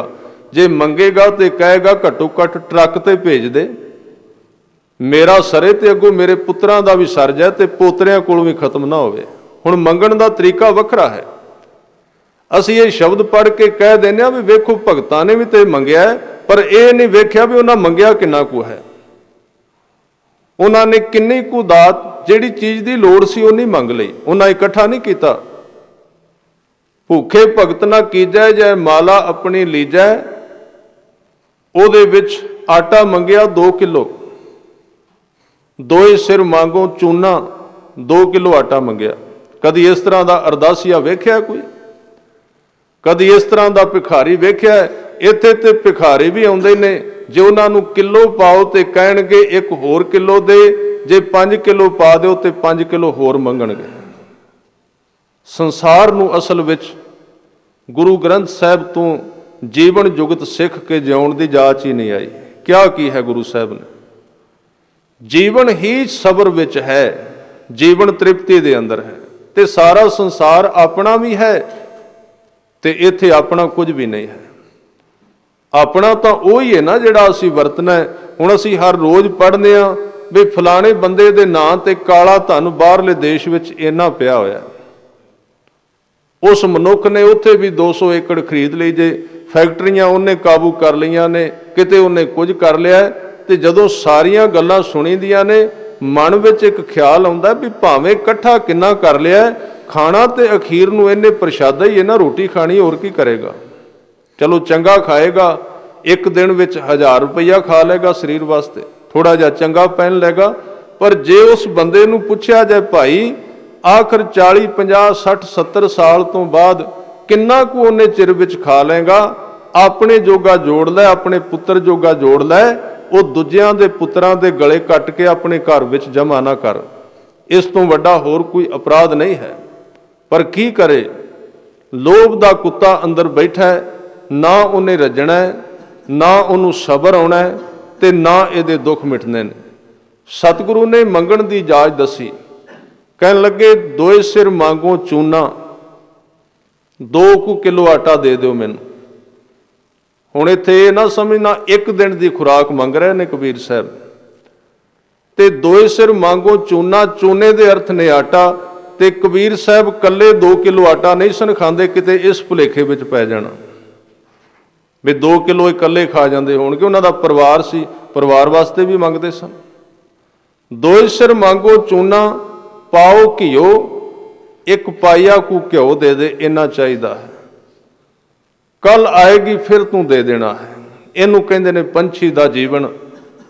एक सज्जन ने बड़ी प्यारी गल कही है, वो कहंदा काश, एक बड़ा सोहना उन्हें विचार किया, पंछियां वल तकदा सी पिया, पंछी आलने विच बैठा सी, कोई चोगा चुगदा सी पिया, ते उन्हें एक बड़ी प्यारी गल कही, कहन लगा किते परमात्मा कृपा करे, शरीर होवे बंदे दा ते सोच आ जाए विच पंछी वाली, जिंदगी संपूर्ण हो जाएगी। देह बंदे दी होवे जिहड़ी साडे कोल है, ते सोच आ जाए पंछी वाली, ब्रह्म ज्ञान उत्थे पैदा हो जाएगा, उतों ब्रह्म ज्ञान की आरंभता हो जाएगी। हुण पंछी कोल सोच ये है सबर वाली, उन्हें वेखो रात आलने विच बैठा, उन्होंने सवेर का फिक्र नहीं भी सवेरे कितों खाना है। और गुरु नानक साहब ने कुछ श्लोक भी इस बारे बाणी विच कहे ने, वो कहंदे ने परंदाए ना गिराहा जर, परंदाए दा अर्थ है पंछी। पंछियां दे कोल ना गिराहा, गिराह दा अर्थ है गंढा जां कह लीए गंठड़ी। परंदाए ना गिराहा जर, जर दे अर्थ ने माया। पंछियां कोल माया दियां पंडा नहीं, उन्हां दा कोई बैंक बैलेंस नहीं है, उन्हां कोल कुछ भी जमा नहीं है। परंदाए ना गिराहा जर, दरख्त आब ਆਸ ਧਰ। ਦਰਖਤ ਕਹਿੰਦੇ ਨੇ ਰੁੱਖਾਂ ਨੂੰ, ਆਪ ਕਹਿੰਦੇ ਨੇ ਪਾਣੀ ਨੂੰ। ਉਹ ਕੇਵਲ ਪਰਮਾਤਮਾ ਦੇ ਦਿੱਤੇ ਹੋਏ ਰੁੱਖਾਂ ਤੇ ਪਾਣੀ ਤੇ ਆਸ ਰੱਖ ਕੇ ਜਿਉਂਦੇ ਨੇ ਔਰ ਆਪਣੇ ਜੀਵਨ ਨੂੰ ਸਬਰ ਵਿੱਚ ਬਿਤਾ ਲੈਂਦੇ ਨੇ। ਇਹ ਬ੍ਰਹਮ ਗਿਆਨੀ ਦੀ ਪਰਿਭਾਸ਼ਾ ਹੈ, ਬ੍ਰਹਮ ਗਿਆਨੀ ਦਾ ਜੀਵਨ ਹੈ। ਉਹ ਪੰਛੀ ਵਾਲਾ, ਇਸ ਲਈ ਆ ਜਿਹੜਾ ਲਫ਼ਜ਼ ਹੈ ਨਾ ਵਿਹੰਗਮ, ਬੜਾ ਪਿਆਰਾ ਲਫ਼ਜ਼ ਹੈ। ਗੁਰੂ ਗ੍ਰੰਥ ਸਾਹਿਬ ਵਿੱਚ ਇਹ ਨਾਮ ਵੀ ਆਇਆ ਹੈ, ਰਹਿ ਵਿਹੰਗ, ਰਹਿ ਵਿਹੰਗਮ ਕਤੈ ਨਾ ਜਾਈ, ਅਗੈ ਗਹਿ ਗਹਿ ਗਗਨ ਰਹਾਈ। ਵਿਹੰਗਮ ਦੇ ਅਰਥ ਨੇ ਪੰਛੀ ਵਾਲੀ ਸੋਚ। ਹੈ ਤਾਂ ਮਨੁੱਖ ਬਣਾਇਆ ਤਾਂ ਇਸ ਤਰ੍ਹਾਂ ਦਾ ਸੀ ਕੁਦਰਤ ਨੇ, ਪਰਮੇਸ਼ਰ ਨੇ, ਪਰ ਜਿਉਂ-ਜਿਉਂ ਇਹਦੇ ਵਿੱਚ ਲੋਭ ਦਾ ਚਿੱਕੜ ਵਧਿਆ, ਇਹਨੇ ਆਪਣੀ ਜ਼ਿੰਦਗੀ ਨੂੰ ਗੰਧਲਾ ਕਰ ਲਿਆ ਹੈ। ਇਸ ਲਈ ਕਬੀਰ ਜੀ ਕਹਿੰਦੇ ਨੇ, ਪਾਓ ਘਿਓ, ਬਸ ਇੱਕ ਪਾਈਆ ਕੁ ਘਿਓ ਚਾਹੀਦਾ ਮੈਨੂੰ, ਇਸ ਤੋਂ ਵੱਧ ਨਹੀਂ। ਸੰਗ ਲੂਣਾ, ਥੋੜਾ ਜਿਹਾ ਲੂਣ ਵੀ ਚਾਹੀਦਾ। ਤੇ ਵੇਖੋ ਇਹ ਪੰਛੀਆਂ ਦਾ ਜੀਵਨ ਹੈ, ਤੇ ਪੰਛੀਆਂ ਵਿੱਚ ਨਾ ਤੁਸੀਂ ਵੇਖੋਗੇ ਕਦੀ ਰੋਗ ਨੇ। ਸਾਰੇ ਰੋਗ ਕਿੱਥੋਂ ਪੈਦਾ ਹੋਏ ਨੇ? ਮੈਂ ਇੱਕ ਭਗਤ ਜੀ ਦਾ ਬਚਨ ਸਾਂਝਾ ਕਰਦਿਆਂ, ਉਹ ਕਹਿੰਦੇ ਨੇ, ਲਿਉ ਲਿਉ ਕਰਤ ਫਿਰੈ ਸਭ ਲੋਗ। ਲਿਉ ਲਿਉ ਦਾ ਅਰਥ ਹੈ ਮੈਨੂੰ ਕੁਝ ਮਿਲ ਜਾਏ, ਮੈਨੂੰ ਕੁਝ ਮਿਲ ਜਾਏ, ਮੈਂ ਕਿਤੋਂ ਕੁਝ ਨਾ ਕੁਝ ਖੋਹ ਲਵਾਂ। ਇਹ ਮਨਮੁਖ ਦੀਆਂ ਨਿਸ਼ਾਨੀਆਂ ਨੇ। ਲਿਉ ਲਿਉ ਕਰਤ ਫਿਰੈ ਸਭ ਲੋਗ। ਕਬੀਰ ਜੀ ਨੂੰ ਕਿਸੇ ਪੁੱਛਿਆ ਸੰਸਾਰ ਦੇ ਦੁੱਖ ਦਾ ਕਾਰਨ ਕੀ ਹੈ? ਕਹਿਣ ਲੱਗੇ ਦੁੱਖ ਸ਼ੁਰੂ ਹੀ ਇੱਥੋਂ ਹੁੰਦਾ ਹੈ, ਬੰਦਾ ਸਭ ਕੁਝ ਲੈਣਾ ਹੀ ਚਾਹੁੰਦਾ, ਦੇਣਾ ਕੁਝ ਵੀ ਨਹੀਂ ਚਾਹੁੰਦਾ। ਆ ਗੁਰੂ ਬਾਬਾ ਜੀ ਨੇ ਜਿਹੜਾ 13 ਕਿਹਾ ਸੀ ਨਾ, ਤੇ ਸਾਨੂੰ ਜਾਚ ਸਿਖਾਈ ਸੀ, ਸਾਰੀ ਉਮਰ ਖੋਈ ਨਾ ਜਾਈ, ਕੁਝ ਦੇਣ ਦੀ ਵੀ ਜਾਚ ਸਿੱਖ ਲੈ। ਇਹ ਗੱਲ ਵੱਖਰੀ ਏ ਕਿ ਸਾਡੇ ਕੋਲ ਮਾਇਆ ਦੀ ਬਹੁਤਾਤ ਹੋਵੇ ਤੇ ਮਾਇਆ ਦੇ ਕੇ ਅਸੀਂ ਗੱਡੀ ਦਾ ਨੰਬਰ ਤੇ 13 ਲੈ ਸਕਨੇ ਆ, ਪਰ ਉਂਝ ਸਭ ਕੁਝ ਮੇਰਾ ਹੀ ਹੈ। ਇਹ ਨੰਬਰ ਲਿਖਾਉਣ ਨਾਲ ਸਿੱਖੀ ਪ੍ਰਾਪਤ ਨਹੀਂ ਹੋਣੀ। ਇਹ ਠੀਕ ਹੈ, ਮਾਇਆ ਉਹਦੇ ਨਾਲ ਲਿਖਾਇਆ ਜਾ ਸਕਦਾ ਹੈ। 13 ਦਾ ਅਰਥ ਸੀ ਕਿ ਆਦਮੀ ਦਾ ਕੁਝ ਹੈ ਹੀ ਨਹੀਂ, ਉਹ ਕੇਵਲ ਅਗਿਆਨ ਵਿੱਚ ਸਭ ਕੁਝ ਫੜ ਕੇ ਬੈਠਾ, ਤੇ ਉਹਦੀ ਮੂਰਖਤਾ, ਇਹ ਮੂਰਖਤਾ ਦੁੱਖ ਨੂੰ ਜਨਮ ਦਿੰਦੀ ਹੈ। ਕਬੀਰ ਜੀ ਨੇ ਕਿਹਾ, ਲਿਉ ਲਿਉ ਕਰਤ ਫਿਰੈ ਸਭ ਲੋਗ, ਤਾਂ ਕਾਰਨ ਵਿਆਪੈ ਬਹੁ ਸੋਗ। ਦੁਨੀਆ ਵਿੱਚ ਜੇ ਸੋਗ ਹੈ, ਦੁਨੀਆ ਵਿੱਚ ਜੇ ਦੁੱਖ ਹੈ, ਤੇ ਉਹ ਦੁੱਖ ਕੇਵਲ ਲੋਭ ਕਰਕੇ ਹੈ, ਬੇਸਬਰੀ ਕਰਕੇ ਹੈ। ਮਨੁੱਖ ਨੇ ਅਣਹੋਂਦਾ ਭਾਰ ਆਪਣੇ ਸਿਰ ਤੇ ਚੁੱਕ ਲਿਆ। ਫਿਰ ਇਸ ਸੋਗ ਦਾ ਕੋਈ ਇਲਾਜ ਹੈ? ਪਹਿਲੀ ਪੰਕਤੀ ਵਿੱਚ ਕਿਹਾ, ਦੁੱਖ ਪੈਦਾ ਹੀ ਇੱਥੋਂ ਹੋਇਆ ਹੈ। ਧੰਨ ਗੁਰੂ ਗ੍ਰੰਥ ਸਾਹਿਬ ਜੀ ਦੀ ਬਾਣੀ ਦਾ ਇਹ ਯਤਨ ਹੈ, ਕੇਵਲ ਸਿੱਖਾਂ ਵਾਸਤੇ ਨਹੀਂ। ਜੇ ਇਸ ਵਿਸ਼ੇ ਨੂੰ ਸਾਰੀ ਦੁਨੀਆ ਅਪਣਾ ਲਵੇ, ਭਾਵੇਂ ਕਿਸੇ ਧਰਮ ਦਾ ਵਿਅਕਤੀ ਹੈ, ਕਿ ਉਹ ਸੰਸਾਰ ਸਾਰਾ ਪਰਮਾਤਮਾ ਦੇ ਹੱਥਾਂ ਵਿੱਚ ਛੱਡਦਾ ਹੈ, ਸਾਰਾ ਸੰਸਾਰ ਸੁਖੀ ਹੋ ਜਾਏਗਾ, ਸਾਰੇ ਸੰਸਾਰ ਵਿੱਚੋਂ ਦੁੱਖ ਚਲਾ ਜਾਏਗਾ। ਕਬੀਰ ਜੀ ਨੇ ਕਿਹਾ, ਲਿਉ ਲਿਉ ਕਰਤ ਫਿਰੈ ਸਭ ਲੋਗ, ਤਾਂ ਕਾਰਨ ਵਿਆਪੈ ਬਹੁ ਸੋਗ। ਇਹਦਾ ਕੋਈ ਇਲਾਜ ਹੈ? ਤੇ ਬਚਨ ਕੀਤਾ, ਲਖਮੀ ਬਰਸਿਓ ਜਿਉ ਲਿਓ ਲਾਵੈ। ਇੱਥੇ ਲਿਓ ਦੇ ਉੱਤੇ ਬਿੰਦੀ ਨਹੀਂ ਹੈ। ਲਿਓ ਦੇ ਅਰਥ ਨੇ ਲਿਵ, ਧਿਆਨ। ਲਖਮੀ ਦੇ ਅਰਥ ਨੇ ਮਾਇਆ, ਤੇ ਬਰ ਦੇ ਅਰਥ ਨੇ ਵਰਨ ਵਾਲਾ ਪਤੀ। ਲਖਮੀ ਬਰ ਦਾ ਅਰਥ ਹੈ ਮਾਇਆ ਨੂੰ ਵਰਨ ਵਾਲਾ ਜਿਹੜਾ ਪਤੀ ਹੈ। ਜੇ ਕੋਈ ਮਨੁੱਖ ਉਸ ਲਖਮੀ ਬਰ ਸਿਉ ਜਿਉ ਲਿਓ ਲਾਵੈ, ਸੋਗ ਮਿਟੈ ਸਭ ਹੀ ਸੁਖ ਪਾਵੈ। ਇਸ ਤ੍ਰਿਸ਼ਨਾ ਨੂੰ ਮੁਕਾਉਣ ਦਾ ਤਰੀਕਾ ਹੈ ਪਰਮੇਸ਼ਰ ਦਾ ਨਾਮ। ਮੈਂ ਬੇਨਤੀ ਕਰ ਰਿਹਾ ਸਾਂ, ਗੁਰੂ ਸਾਹਿਬ ਨੇ ਕਿਹਾ, ਪੰਛੀ ਵੱਲ ਵੇਖ, ਕਿਵੇਂ ਹੱਦ ਵਿੱਚ ਜਿਉਂਦਾ ਹੈ, ਕਿਵੇਂ ਦਾਇਰੇ ਦੇ ਅੰਦਰ ਜਿਉਂਦਾ ਹੈ। ਉਹ ਸਬਰ ਦੀ ਹੱਦ ਵਿੱਚ ਜੀ ਰਿਹਾ ਤੇ ਸੁਖੀ ਹੈ। ਤੇ ਜਦੋਂ ਝਾਤੀ ਮਾਰਾਂਗੇ ਪੰਛੀਆਂ ਵੱਲ, ਵੇਖੋ ਕਿਸੇ ਨੂੰ ਬਿਮਾਰੀ ਨਹੀਂ, ਕੋਈ ਰੋਗ ਨਹੀਂ ਉਸ ਨੂੰ। ਕਿਤੇ ਵੇਖਿਆ ਹਸਪੀਟਲ ਪੰਛੀਆਂ ਦਾ, ਵੀ ਉੱਥੇ ਸਾਰੇ ਇਕੱਠੇ ਹੋ ਕੇ ਦਵਾਈ ਲੈਣ ਜਾਂਦੇ ਸੀ ਪਏ, ਕਿਉਂ ਨਹੀਂ? ਉਹਨਾਂ ਨੂੰ ਸਰੀਰ ਅਰੋਗ ਕਿਉਂ ਨੇ? ਪ੍ਰਬੰਧ ਵੀ ਕੋਈ ਨਹੀਂ ਹੈ। ਪਹਿਲੀ ਗੱਲ ਤੇ ਉਹਨਾਂ ਨੇ ਆਪਣਾ ਜੀਵਨ ਹੀ ਰੱਬ ਤੇ ਛੱਡ ਦਿੱਤਾ ਹੈ। ਤੇ ਜਦੋਂ ਕੋਈ ਵੀ ਜੀਵ, ਕੋਈ ਵੀ ਜੰਤ ਆਪਣਾ ਜੀਵਨ ਪਰਮੇਸ਼ਰ ਤੇ ਗੁਰੂ ਤੇ ਛੱਡ ਦਿੰਦਾ ਹੈ, ਫਿਰ ਉਹਦਾ ਫਿਕਰ ਪਰਮਾਤਮਾ ਨੂੰ ਹੋ ਜਾਂਦਾ ਹੈ। ਮਨੁੱਖ ਨੇ ਹਉਮੈ ਦੇ ਵਸ ਹੋ ਕੇ ਆਪਣੇ ਜੀਵਨ ਨੂੰ ਆਪਣੇ ਹੱਥਾਂ ਵਿੱਚ ਫੜ ਲਿਆ ਹੈ। ਉਦਾਹਰਨ ਦੇ ਤੌਰ ਤੇ ਕਵਾਂ, ਤੁਸੀਂ ਕਦੀ ਦੇਖਣਾ ਘਰਾਂ ਵਿੱਚ ਛੋਟੇ ਬੱਚੇ ਨੇ, ਉਹ ਜਦੋਂ ਖੇਡਦੇ ਨੇ ਤੇ ਖੇਡਦਿਆਂ ਕਈ ਵਾਰੀ ਕੰਧ ਨਾਲ ਉਹਨਾਂ ਦਾ ਸਿਰ ਵੱਜੇਗਾ, ਕਈ ਵਾਰੀ ਧਰਤੀ ਤੇ ਡਿੱਗਣਗੇ। ਮਨੁੱਖ ਸੋਚੇਗਾ ਵੀ ਇਹਦੀ ਕੋਈ ਹੱਡੀ ਪਸਲੀ ਹੁਣ ਟੁੱਟ ਗਈ, ਪਰ ਜਦੋਂ ਚੁੱਕ ਕੇ ਵੇਖਾਂਗੇ ਉਹਨੂੰ ਕੁਝ ਵੀ ਨਹੀਂ ਹੋਇਆ, ਬਿਲਕੁਲ ਸਾਬਤ ਬਚ ਜਾਣਗੇ। ਕਦੀ ਹੋਇਆ ਕਿਤੇ ਘਟਨਾ ਵਾਪਰ ਜਾਏ, ਨਹੀਂ ਤੇ ਬੱਚਾ ਡਿੱਗੇਗਾ ਤੇ ਬੱਚੇ ਨੂੰ ਸੱਟ ਨਹੀਂ ਲੱਗੇਗੀ, ਚੋਟ ਨਹੀਂ ਲੱਗੇਗੀ। ਕਾਰਨ ਕੀ ਹੈ? ਬੱਚੇ ਨੂੰ ਆਪਣੇ ਆਪ ਨੂੰ ਬਚਾਉਣ ਦਾ ਖਿਆਲ ਨਹੀਂ, ਤੇ ਜਿਸ ਨੂੰ ਆਪਣੇ ਆਪ ਨੂੰ ਬਚਾਉਣ ਦਾ ਆਪ ਖਿਆਲ ਨਹੀਂ, ਉਹਦਾ ਖਿਆਲ ਫਿਰ ਅਕਾਲ ਪੁਰਖ ਵਾਹਿਗੁਰੂ ਕਰਦਾ ਹੈ। ਤਾਂ ਹੀ ਕਿਹਾ ਕਿ ਤੁਮ ਮਾਤ ਪਿਤਾ ਹਮ ਬਾਰਕ ਤੇਰੇ।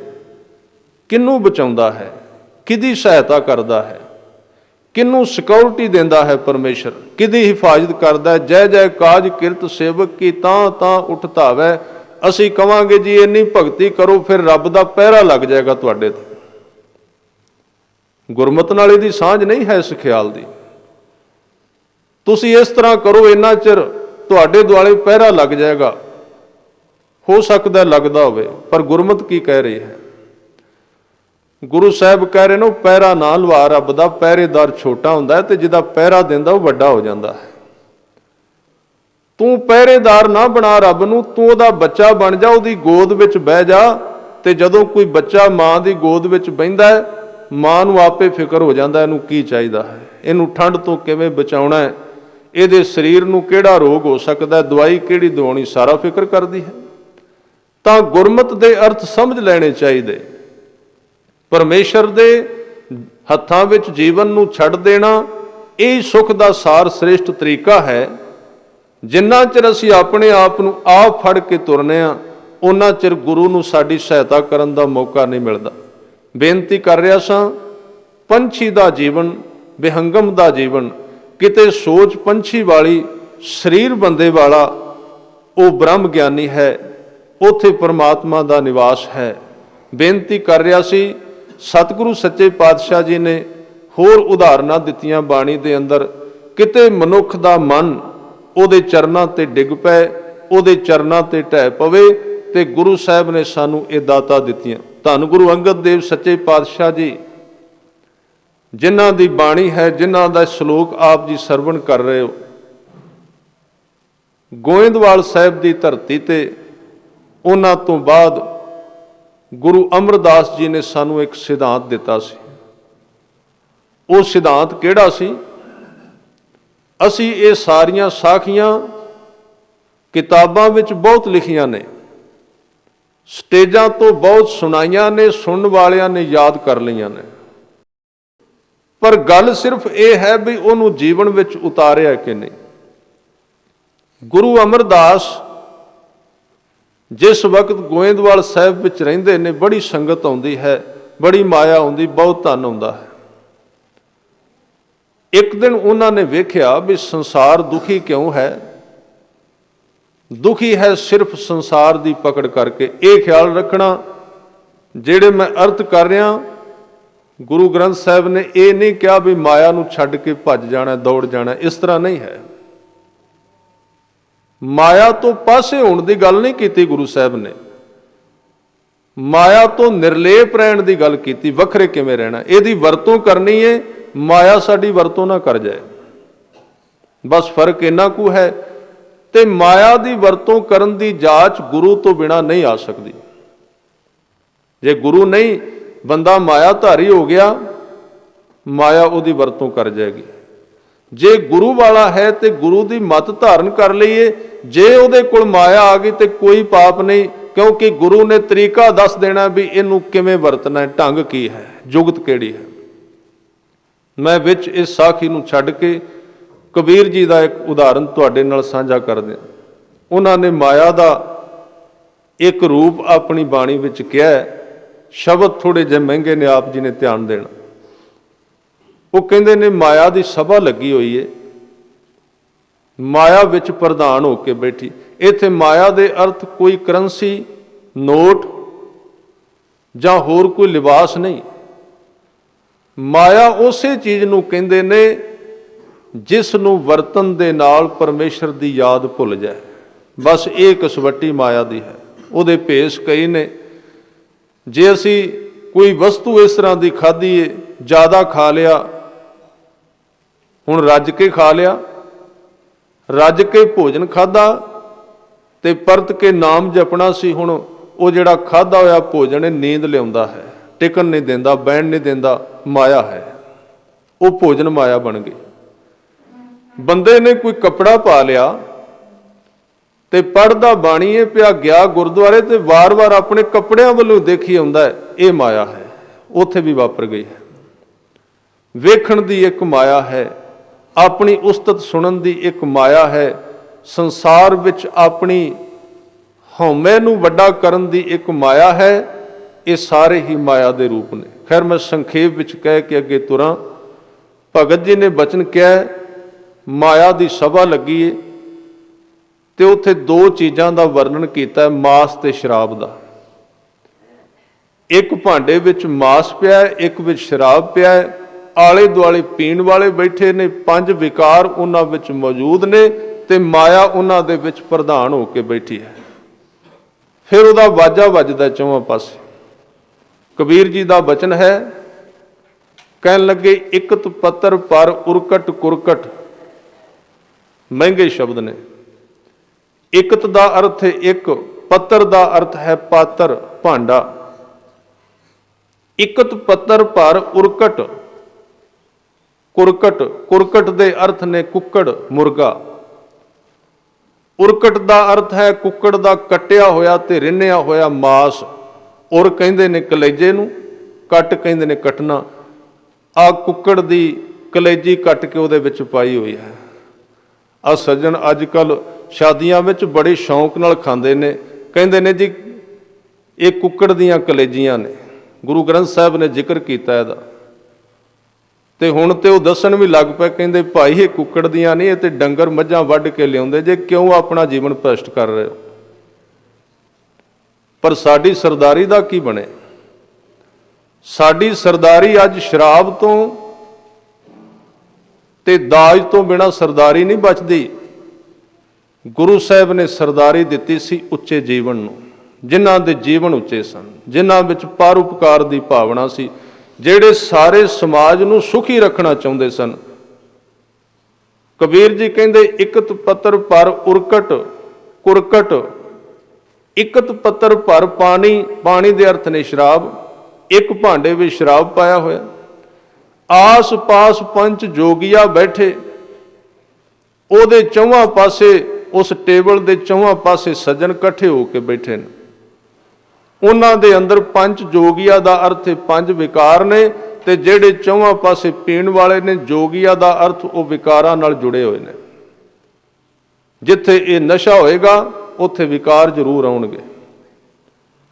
ਆਸ ਪਾਸ ਪੰਜ ਜੋਗੀਆ ਬੈਠੇ, ਬੀਚ ਨਕਟ ਦੇ ਰਾਨੀ, ਤੇ ਉਹਨਾਂ ਦੇ ਵਿੱਚ ਨੱਕ ਵੱਡੇ ਵਾਲੀ ਮਾਇਆ ਬੈਠੀ ਹੋਈ ਹੈ। ਨਕਟੀ ਦਾ ਅਰਥ ਹੈ, ਨਕਟ ਦਾ ਅਰਥ ਹੈ ਜਿਹਦਾ ਨੱਕ ਕੱਟਿਆ ਹੋਇਆ, ਤੇ ਜਿਹਦਾ ਆਪਣੇ ਨੱਕ ਵੱਢਿਆ ਹੋਇਆ, ਜਿਹਨੇ ਉਹਦੇ ਨਾਲ ਸੰਪਰਕ ਕਰ ਰਿਹਾ, ਉਹਦਾ ਨੱਕ ਰਹਿ ਜਾਏਗਾ। ਫਿਰ ਬੰਦਾ ਸੋਚਦਾ ਹੈ ਨਾ ਬਈ ਮਾਇਆ ਨਾਲ ਮੇਰਾ ਨੱਕ ਰਹਿਣਾ ਹੈ, ਤੇ ਗੁਰੂ ਸਾਹਿਬ ਕਹਿੰਦੇ ਉਹਦਾ ਤੇ ਆਪਣਾ ਨੱਕ ਵੱਢਿਆ ਹੋਇਆ।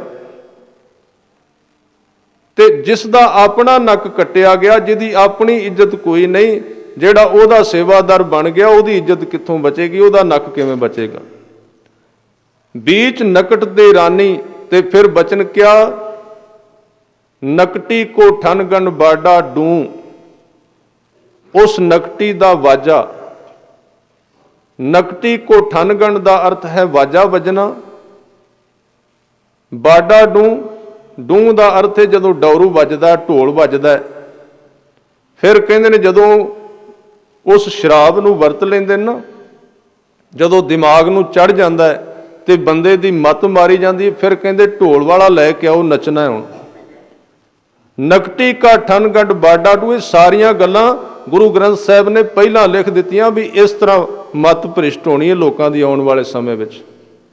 ਨਕਟੀ ਕੋ ਠਨਗੰਢ ਬਾਡਾ ਡੂ, ਕਿਨੈ ਵਿਵੇਕੀ ਕਾਟੀ ਤੂੰ। ਕਿਸੇ ਤੇ ਗੁਰੂ ਦਾ ਹੱਥ ਹੋਵੇ, ਗੁਰੂ ਦੀ ਕਿਰਪਾ ਹੋਵੇ, ਤੇ ਉਹਨੇ ਇਸ ਵਿਵੇਕ ਬੁੱਧੀ ਦੇ ਨਾਲ ਇਸ ਮਾਇਆ ਨੂੰ ਕੱਟਿਆ, ਇਹਨੂੰ ਖਤਮ ਕਰ ਦਿੱਤਾ ਹੈ।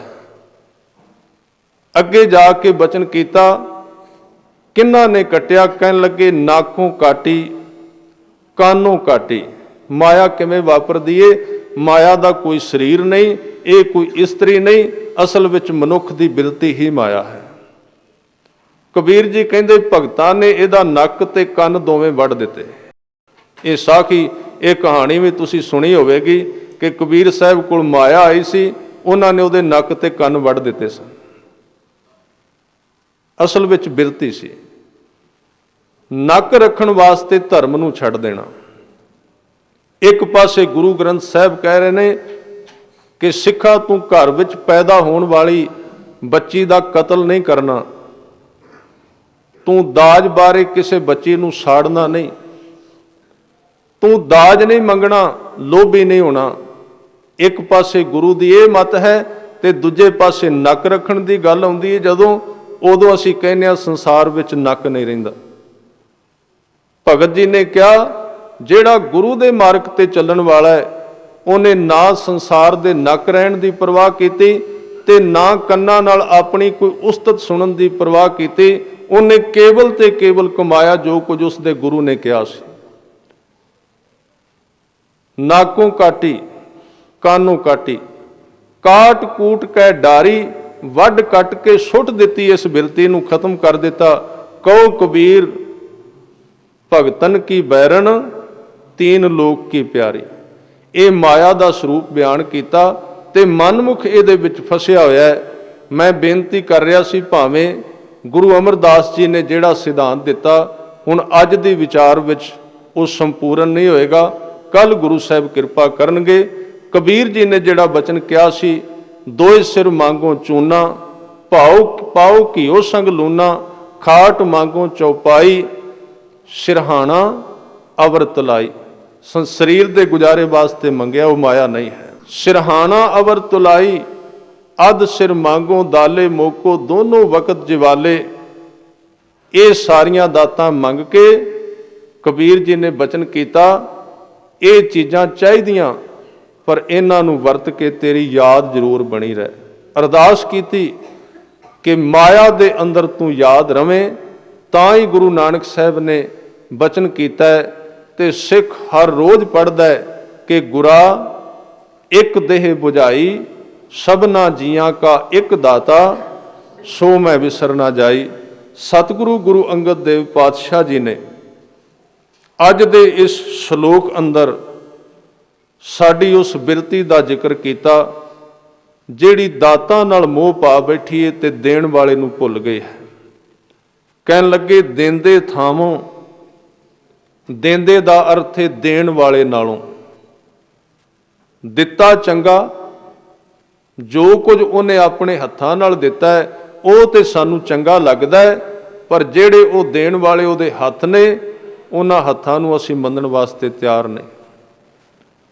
ते गुरु अर्जन देव जी का एक पदा मैं साझा कर रहा सी, कहन लगे वो याद कर, जिन तू साज सवार शिंगारिया, गर्भ अगन मैं जिन्हें उभारिया। जिन्हें तेनू मां दे पेट विच घड़िया है, पहला साजिया फिर उन्हें सवारिया, आपो अपने थां ते नैन नक्श लाए। जे वो गोल जिहा गोला बना के भेज दिंदा तां तू की कर लेना सी, किन्ना सुंदर उन्हें तेनू बनाया है। साज सवार, सवारिया उसने, नेत्र लाए, नासका लाई, दंद लाए, हथ पैर दिते, अंदर समझ पाई। शिंगारिया, शिंगार किया फिर तेनू, कादे नाल शिंगारिया? आ केसां नाल शिंगारिया तेनू। आ तेरे शरीर ते उन्हें जिथे थां सी उत्थे ही केस लाए। आ तेरे नेत्रां दे उत्ते उन्हें भरवट्टे लाए ने, उहदी दात है, इन्हां नूं साबित रख। जे किसी दे ना होण, रब ना करे कोई रोग लग जाए, बंदे दे भरवट्टे झड़ जाण, वेखो किवें दा लगदा है, सुंदरता किधर चली गई उहदी। पर बंदा करे की? वो कहता जी दिते तू है ने, पर वट्टियां तो बिना सरदा नहीं, पर साबत असां भी नहीं रखने। किन्नी दुविधा है मनुख के जीवन के अंदर। उन्हें तेनू सवारिया है, तेरे शरीर ते केस लाए हैं। जिन तू साज सवार सिंगारिया, गर्भ अगन मैं जिन्हें उबारिया, बार व्यवस्था तुझे प्यारे दूध। जदों तू बच्चा सैं ਉਹਨੂੰ ਤੇਰਾ ਫਿਕਰ ਸੀ, ਉਹਨੇ ਤੇਰੇ ਜਨਮ ਤੋਂ ਪਹਿਲਾਂ ਤੇਰੇ ਵਾਸਤੇ ਦੁੱਧ ਪੈਦਾ ਕਰ ਦਿੱਤਾ। ਬਾਰ ਵਿਵਸਥਾ ਤੁਝੈ ਪਿਆਰੈ ਦੂਧ, ਭਰ ਜੋਬਨ ਭੋਜਨ ਸੁਖ ਸੂਦ। ਤੇ ਜਦੋਂ ਉਹਨੂੰ ਪਤਾ ਲੱਗਾ ਵੀ ਤੇਰਾ ਸਰੀਰ ਵੱਡਾ ਹੋ ਗਿਆ, ਹੁਣ ਇਹਦਾ ਦੁੱਧ ਨਾਲ ਨਹੀਂ ਸਰਨਾ, ਉਹਨੇ ਛੋਟੇ ਛੋਟੇ ਦੰਦ ਤੇਰੇ ਮੂੰਹ ਵਿੱਚ ਪੈਦਾ ਕਰ ਦਿੱਤੇ ਵੀ ਹੁਣ ਇਹਨੂੰ ਖੁਰਾਕ ਜ਼ਿਆਦਾ ਚਾਹੀਦੀ ਹੈ। ਭਰ ਜੋਬਨ ਭੋਜਨ ਸੁਖ ਸੂਦ, ਬਿਰਧ ਭਇਆ ਉਪਰ ਸਾਖ ਸੈਣ। ਜਦੋਂ ਤੂੰ ਬਿਰਧ ਹੋ ਗਿਆ, ਉਹਨੇ ਚਿਰ ਨੂੰ ਤੇਰੇ ਬੱਚੇ ਉਹਨੇ ਵੱਡੇ ਕਰ ਦਿੱਤੇ ਵੀ ਹੁਣ ਇਹਦੀ ਸੰਭਾਲ ਕਰਨਗੇ। ਇਹ ਕੁਦਰਤ ਦਾ ਨੇਮ ਹੈ। ਆ ਜਿਹੜੇ ਬਿਰਧ ਖਾਨੇ ਅਸੀਂ ਬਿਰਧ ਆਸ਼ਰਮ ਖੋਲੇ ਨੇ, ਕੁਦਰਤ ਅਤੇ ਧਰਮ ਇਹਦੇ ਨਾਲ ਸਹਿਮਤ ਕੋਈ ਨਹੀਂ ਜੇ। ਬਈ ਬੰਦਾ ਬੁੱਢਾ ਹੋ ਗਿਆ, ਇਹਨੂੰ ਬਿਰਧ ਖਾਨੇ, ਇਹਨੂੰ ਕਿਤੇ ਬਿਰਧ ਆਸ਼ਰਮ ਵਿੱਚ ਛੱਡ ਦਿਓ, ਕੁਦਰਤ ਨਹੀਂ ਇਹਦੇ ਨਾਲ ਸਹਿਮਤ। ਗੁਰੂ ਅਰਜਨ ਦੇਵ ਜੀ ਨੇ ਕਿਹਾ ਬਿਰਧ ਭਇਆ ਉਪਰ ਸਾਖ ਸੈਨ, ਤੈਨੂੰ ਬੱਚੇ ਦਿੱਤੇ ਨੇ ਉਹ ਤੇਰੀ ਪਾਲਣਾ ਕਰਨਗੇ। ਮੁਖ ਅਪਿਆਓ ਬੈਠ ਕੋ ਦੇਣ, ਉਹਨਾਂ ਦਾ ਫਰਜ਼ ਹੈ ਵੀ ਤੇਰੇ ਬੈਠੇ ਦੀ ਉਹ ਪਾਲਣਾ ਕਰਨਗੇ। ਮੁਖ ਅਪਿਆਓ ਬੈਠ ਕੋ ਦੇਣ, ਇਹ ਨਿਰਗੁਣ ਗੁਣ ਕਛੂ ਨਾ ਬੂਝੈ, ਬਖਸ਼ ਲਿਹੋ ਤੋ ਨਾਨਕ ਸੀਜੈ। ਕਹਿੰਦੇ ਦੇਂਦੇ ਥਾਵੋਂ ਦਿੱਤਾ ਚੰਗਾ, ਮਨਮੁਖ ਐਸਾ ਜਾਣੀਐ। ਜਿਹੜਾ ਦਾਤਾ ਨੂੰ ਜ਼ਿਆਦਾ ਪਿਆਰ ਕਰਦਾ ਤੇ ਦਾਤੇ ਨੂੰ ਭੁੱਲ ਚੁੱਕਾ ਹੈ। ਫਿਰ ਸਾਹਿਬ ਕਹਿੰਦੇ ਸੁਰਤ ਮਤ ਚਤੁਰਾਈ ਤਾਂ ਕੀ। ਕਹਿਣ ਲੱਗੇ ਲੋਕ ਕਹਿੰਦੇ ਨੇ ਫਲਾਣਾ ਬੰਦਾ ਚਲਾਕ ਬੜਾ ਹੈ, ਪੜ੍ਹਿਆ ਹੋਇਆ ਬਹੁਤ ਹੈ। ਗੁਰੂ ਅੰਗਦ ਦੇਵ ਜੀ ਕਹਿੰਦੇ ਉਹਦੀ ਸੁਰਤ ਯਾਨੀ ਕਿ ਤੇਜ ਵਿਦਿਆ, ਮਤ ਸਿਆਣਾ ਵੀ ਬੜਾ ਹੈ, ਚਤੁਰ ਵੀ ਬੜਾ ਹੈ। ਚਤੁਰਾਈ ਤਾਂ ਕਿ ਕਿਆ ਕਰ ਆਖ ਵਖਾਣੀਐ, ਉਹਦੀਆਂ ਇਹਨਾਂ ਵਡਿਆਈਆਂ ਦੀ ਕੀ ਵਿਆਖਿਆ ਕਰੀਏ। ਭਾਵ ਕਰਨੀ ਹੀ ਨਹੀਂ ਚਾਹੀਦੀ, ਕਿਸੇ ਕੰਮ ਦੀਆਂ ਨਹੀਂ। ਅੰਤਰ ਬਹਿ ਕੇ ਕਰਮ ਕਮਾਵੈ, ਸੋ ਚਹੁ ਕੁੰਡੀ ਜਾਣੀਐ। ਐਸਾ ਮਨਮੁਖ ਆਪਣੇ ਜੀਵਨ ਵਿੱਚ ਮਨ ਵਿੱਚ ਮਾਇਆ ਨੂੰ ਇਕੱਠੀ ਕਰਨ ਦੇ ਮਨਸੂਬੇ ਬਣਾਉਂਦਾ ਰਹਿੰਦਾ ਹੈ, ਵੱਡਾ ਹੋਣ ਦਾ ਯਤਨ ਕਰਦਾ ਰਹਿੰਦਾ ਹੈ। ਭਾਣੇ ਤੋਂ ਬਾਹਰ ਜਿਉਂਦਾ ਹੈ, ਉਹਦੇ ਭਾਣੇ ਤੋਂ ਬਾਹਰ ਚਲਾ ਜਾਂਦਾ ਹੈ। ਕਹਿਣ ਲੱਗੇ ਮਨ ਵਿੱਚ ਇਹ ਸੋਚਾਂ ਸੋਚਦਾ ਰਹਿੰਦਾ ਹੈ, ਉਹਦਾ ਫਲ ਮਿਲਦਾ ਹੈ ਦੁੱਖ। ਤੇ ਜਦੋਂ ਦੁੱਖ ਪੈਦਾ ਹੁੰਦਾ, ਸੋ ਚੌ ਕੁੰਡੀ ਜਾਣੀਐ। ਚੌ ਕੁੰਡੀ ਦਾ ਅਰਥ ਹੈ ਚੌਵਾਂ ਦਿਸ਼ਾਵਾਂ ਵੱਲ ਉਹਦੇ ਇਸ ਕਰਮ ਨੂੰ ਜਾਣਿਆ ਜਾਂਦਾ, ਭਾਵ ਪ੍ਰਗਟ ਹੋ ਜਾਂਦਾ ਹੈ। ਪਹਿਲਾਂ ਮਨੁੱਖ ਮੰਗ ਮੰਗ ਕੇ ਗੁਰੂ ਕੋਲੋਂ ਲੈਂਦਾ ਹੈ, ਤੇ ਸਿਆਣਿਆਂ ਨੇ ਕਹੇ ਗੁਰੂ ਕੋਲੋਂ ਮੰਗਣ ਆਇਆ ਨਾ, ਮੰਗ ਜ਼ਰੂਰ, ਪਰ ਸਭ ਤੋਂ ਪਹਿਲਾਂ ਗੁਰੂ ਤੋਂ ਇੱਕ ਚੀਜ਼ ਮੰਗ ਵੀ ਮੈਨੂੰ ਮੰਗਣ ਦੀ ਜਾਚ ਆ ਜਾਏ, ਉਦੋਂ ਬਾਅਦ ਜੋ ਮਰਜ਼ੀ ਮੰਗ ਲੈ। ਨਹੀਂ ਤੇ ਗਲਤ ਮੰਗੇਗਾ। ਹੋ ਸਕਦਾ ਤੂੰ ਸੋਨੇ ਦਾ ਸੰਗਲ ਮੰਗਿਆ, ਪਰ ਤੈਨੂੰ ਪਤਾ ਨਹੀਂ ਹੈ ਤਾਂ ਆਖਰ ਸੰਗਲ ਹੀ ਹੈ ਨਾ, ਤੈਨੂੰ ਬੰਧ ਲਏਗਾ ਜੀਵਨ ਦੇ ਵਿੱਚ, ਗੁਲਾਮ ਕਰ ਦੇਗਾ। ਇਸ ਕਰਕੇ ਮਨਮੁਖ ਦੀ ਮੰਗ ਵੀ ਅਧੂਰੀ ਹੈ। ਤੇ ਸਤਿਗੁਰੂ ਨੇ ਅੱਗੇ ਧਾਰਮਿਕ ਪੁਰਸ਼ ਦੇ ਲੱਛਣ ਕਹਿਣ ਲੱਗੇ ਜੋ ਧਰਮ ਕਮਾਵੈ ਤਿਸ ਧਰਮ ਨਾਉ ਹੋਵੈ। ਇਹ ਵੀ ਇੱਕ ਸਚਾਈ ਹੈ। ਜਿਹੜਾ ਮਨੁੱਖ ਧਰਮ ਕਮਾਏਗਾ, ਅਸੀਂ ਕਹਿੰਦੇ ਆ ਅੱਜ ਝੂਠ ਦਾ ਜ਼ਮਾਨਾ ਚੱਲਦਾ ਹੈ, ਸੱਚ ਨੂੰ ਥਾਂ ਕੋਈ ਨਹੀਂ, ਬਿਲਕੁਲ ਗਲਤ ਹੈ। ਸੱਚ ਤੇ ਅਸੀਂ ਚੱਲਦੇ ਹੀ ਕੋਈ ਨਹੀਂ, ਚੱਲ ਕੇ ਵੇਖ ਲਈਏ ਸੱਚ ਵਿੱਚ ਅੱਜ ਵੀ ਤਾਕਤ ਹੈ। ਸਚਾਈ ਤੇ ਅਸੀਂ ਤੁਰਦੇ ਨਹੀਂ ਹਾਂ। ਇਹ ਵਿਚਾਰ ਦਰੁਸਤ ਨਹੀਂ ਹੈ ਕਿ ਅੱਜ ਝੂਠ ਦਾ ਜ਼ਮਾਨਾ ਹੈ। ਝੂਠ ਦਾ ਜ਼ਮਾਨਾ ਨਹੀਂ, ਝੂਠੇ ਲੋਕਾਂ ਦਾ ਜ਼ਮਾਨਾ ਹੋ ਗਿਆ, ਝੂਠੇ ਲੋਕ ਜ਼ਿਆਦੇ ਹੋ ਗਏ ਹਨ। ਸੱਚ ਦਾ ਜ਼ਮਾਨਾ ਅੱਜ ਵੀ ਹੈ। ਸੱਚ ਤੇ ਅਸੀਂ ਪੂਰੀ ਤਰ੍ਹਾਂ ਕੁਰਬਾਨ ਹੋਣ ਵਾਸਤੇ ਤਿਆਰ ਨਹੀਂ। ਅਸੀਂ ਸੰਸਾਰ ਨੂੰ ਫੜਿਆ ਹੋਇਆ ਹੈ, ਤਿਆਗਣ ਵਾਸਤੇ ਤਿਆਰ ਨਹੀਂ। ਸਾਡੀ ਹਵਸ਼ ਹੈ, ਸਾਡੀਆਂ ਖਹਿਸ਼ਾਂ ਨੇ, ਸਾਡੀ ਆਪਣੀਆਂ ਮਜਬੂਰੀਆਂ ਨੇ ਜੀਵਨ ਦੀਆਂ, ਜਿਸ ਕਰਕੇ ਅਸੀਂ ਸੱਚ ਤੇ ਤੁਰਦੇ ਨਹੀਂ। ਤੇ ਸੱਚ ਨੇ ਸਾਥ ਕੀ ਦੇਣਾ ਸਾਡਾ। ਜਦੋਂ ਬੰਦਾ ਇਹ ਕਹਿ ਦਿੰਦਾ ਜੀ ਵਗਦੀ ਹਵਾ ਦੇ ਨਾਲ ਆਪਣਾ ਛੱਜ ਲਾਓ, ਆਪਣਾ ਸਮਾਂ ਗੁਜ਼ਾਰੋ, ਤੇ ਸੱਚ ਉਹਦੀ ਹਮਾਇਤ ਕੀ ਕਰੇਗਾ। ਸੱਚ ਇੱਕ ਐਸੀ ਸ਼ਕਤੀ ਹੈ, ਇੱਕ ਪਾਸੇ ਸਾਰਾ ਸੰਸਾਰ ਖੜਾ ਹੋ ਜਾਏ, ਇੱਕ ਪਾਸੇ ਇਕੱਲਾ ਸੱਚ ਖੜਾ ਹੋ ਜਾਏ, ਤੇ ਸੰਸਾਰ ਦਾ ਝੂਠ ਉਹਦਾ ਮੁਕਾਬਲਾ ਨਹੀਂ ਕਰ ਸਕਦਾ। ਇਸ ਲਈ ਬਚਨ ਕੀਤੇ ਜੋ ਧਰਮ ਕਮਾਵੈ ਤਿਸ ਧਰਮ ਨਾਉ ਹੋਵੈ। ਉਹਦਾ ਨਾਮ ਵਾਕਿਆ ਹੀ ਸਚਿਆਰ ਪੈਂਦਾ। ਪਾਪ ਕਮਾਣਾ ਪਾਪੀ ਜਾਣੀਐ, ਤੇ ਪਾਪ ਕਮਾਉਣ ਵਾਲੇ ਦਾ ਜੀਵਨ ਆਪਣੇ ਆਪ ਪਾਪਾਂ ਨਾਲ ਭਰਿਆ ਜਾਣ ਕਰਕੇ ਜਾਣਿਆ ਜਾਂਦਾ ਹੈ। ਉਹਦਾ ਵਿਸ਼ਵਾਸ ਦੁਨੀਆ ਵਿੱਚੋਂ ਖਤਮ ਹੋ ਜਾਂਦਾ ਹੈ। ਜਿਚਰ ਤੇਰੀ ਜੋਤ ਤਿਚਰ ਜੋਤੀ ਵਿੱਚ ਤੂੰ ਬੋਲੇ। ਹੁਣ ਆਖਰੀ ਚੋਟ ਮਾਰੀ ਸਾਡੇ ਹੰਕਾਰ ਤੇ। ਸਾਰੇ ਸ਼ਲੋਕ ਦਾ ਤਾਤਪਰਜ ਇਹ ਹੈ, ਸਾਡੀ ਹਉਮੈ ਨੂੰ ਤੋੜਨਾ, ਮੈਂ ਮੇਰੀ ਨੂੰ ਖਤਮ ਕਰ ਦੇਣਾ। ਗੁਰੂ ਸਾਹਿਬ ਨੇ ਕਿਹਾ ਉਹ ਦੂਸਰੀਆਂ ਗੱਲਾਂ ਦੀ ਤੇ ਗੱਲ ਬੜੀ ਦੂਰ ਹੈ, ਪਦਾਰਥਾਂ ਦੀ ਗੱਲ ਬੜੀ ਦੂਰ ਹੈ। ਮੈਂ ਤੈਨੂੰ ਇੱਕ ਸੱਚਾਈ ਕਹਿਣਾ, ਤੇਰੇ ਤੇ ਸਰੀਰ ਦੇ ਵਿੱਚ ਬੋਲਣ ਦੀ ਜਿਹੜੀ ਸ਼ਕਤੀ ਹੈ ਉਹ ਵੀ ਪਰਮਾਤਮਾ ਦੀ ਕਿਰਪਾ ਕਰਕੇ ਹੈ। ਜਿੱਦਣ ਪਰਮੇਸ਼ਰ ਨੇ ਤੇਰੇ ਅੰਦਰੋਂ ਆਪਣੀ ਜੋਤ ਖਿੱਚ ਲਈ, ਉਦਣ ਤੇਰੇ ਤੋਂ ਬੋਲਿਆ ਨਹੀਂ ਜਾਏਗਾ, ਉਦਣ ਤੇਰੇ ਤੋਂ ਸਰੀਰ ਵੀ ਆਪਣਾ ਚੁੱਕਿਆ ਨਹੀਂ ਜਾਏਗਾ। ਜਿਚਰ ਤੇਰੀ ਜੋਤ, ਜਿੰਨਾ ਚਿਰ ਤੇਰੀ ਜੋਤ ਸਰੀਰ ਵਿੱਚ ਵਰਤਦੀ ਹੈ, ਤਿਚਰ ਜੋਤੀ ਵਿੱਚ ਤੂੰ ਬੋਲੇ, ਉਹਨਾਂ ਚਿਰ ਤੂੰ ਸਰੀਰ ਵਿੱਚ ਬੋਲਦਾ, ਭਾਵ ਮਨੁੱਖ ਦਾ ਸਰੀਰ ਚੱਲਦਾ। ਵਿਣ ਜੋਤੀ, ਇਸ ਜਿੰਦ ਤੋਂ ਬਿਨਾ ਕੋਈ ਕਿਛ ਕਰੋ ਦਿਖਾ, ਕੋਈ ਮਨੁੱਖ ਕੁਝ ਕਰਕੇ ਵਿਖਾਏ ਜੇ ਇਹਦਾ ਹੰਕਾਰ ਵੱਡਾ ਹੈ, ਭਾਵ ਕੁਝ ਨਹੀਂ ਕਰ ਸਕਦਾ। ਜਿੱਦਣ ਅੰਦਰੋਂ ਉਹਦੀ ਦਾਤ ਜੋਤ ਨਿਕਲ ਗਈ, ਫਿਰ ਤਾਂ ਇਹਨੂੰ ਇਸ਼ਨਾਨ ਵੀ ਕਿਸੇ ਨੇ ਕਰਾਉਣਾ ਹੈ, ਆਪ ਨਹੀਂ ਕਰ ਸਕੇਗਾ। ਇਹਨੂੰ ਵਸਤਰ ਵੀ ਕਿਸੇ ਨੇ ਪਾਉਣੇ ਹੈ, ਇਹਨੂੰ ਚੁੱਕ ਕੇ ਵੀ ਕਿਸੇ ਨੇ ਲੈ ਜਾਣਾ ਹੈ। ਇਹ ਤੇ ਦਾਤ ਅੰਦਰ ਉਹਦੀ ਵਰਤਦੀ ਤੇ ਤਾਂ ਮਨੁੱਖ ਚੱਲ ਰਿਹਾ। ਤਿਚਰ ਜੋਤੀ ਵਿੱਚ ਤੂੰ ਬੋਲੇ, ਵਿਣ ਜੋਤੀ ਕੋਈ ਕਿਛ ਕਰੋ ਦਿਖਾ। ਸਿਆਣੀ ਹੈ ਤੇ ਅਸੀਂ ਪਹਿਚਾਨ ਲਵਾਂਗੇ ਵੀ ਉਹਦੀ ਦਾਤ ਤੋਂ ਬਿਨਾ ਮਨੁੱਖ ਕੁਝ ਕਰ ਸਕਦਾ ਹੈ। ਨਾਨਕ ਗੁਰਮੁਖ ਨਦਰੀ ਆਇਆ, ਹਰ ਇੱਕੋ ਸੁਗੜ ਸੁਜਾਣੀਐ। ਗੁਰੂ ਦੀ ਮੱਤ ਤੇ ਤੁਰਨ ਦੇ ਨਾਲ, ਗੁਰੂ ਦੀ ਸਿੱਖਿਆ ਸੁਣਨ ਦੇ ਨਾਲ ਇੱਕ ਸਮਝ ਪੈਦਾ ਹੋਵੇਗੀ, ਇੱਕ ਵਿਚਾਰ ਖੁੱਲੇਗੀ।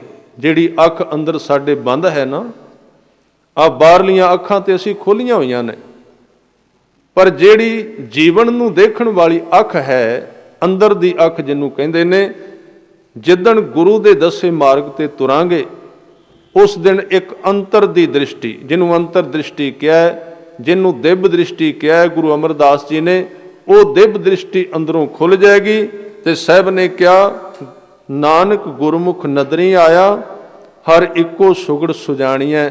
ਗੁਰਮੁਖ ਵੇਖ ਕੇ ਨਿਹਾਲ ਹੋ ਜਾਂਦਾ ਹੈ ਕਿ ਉਹ ਇੱਕ ਹੀ ਸੁਗੜ ਹੈ, ਸਿਆਣਾ ਹੈ, ਮਹਾਨ ਹੈ, ਸਾਰੇ ਸੰਸਾਰ ਨੂੰ ਚਲਾ ਰਿਹਾ ਹੈ।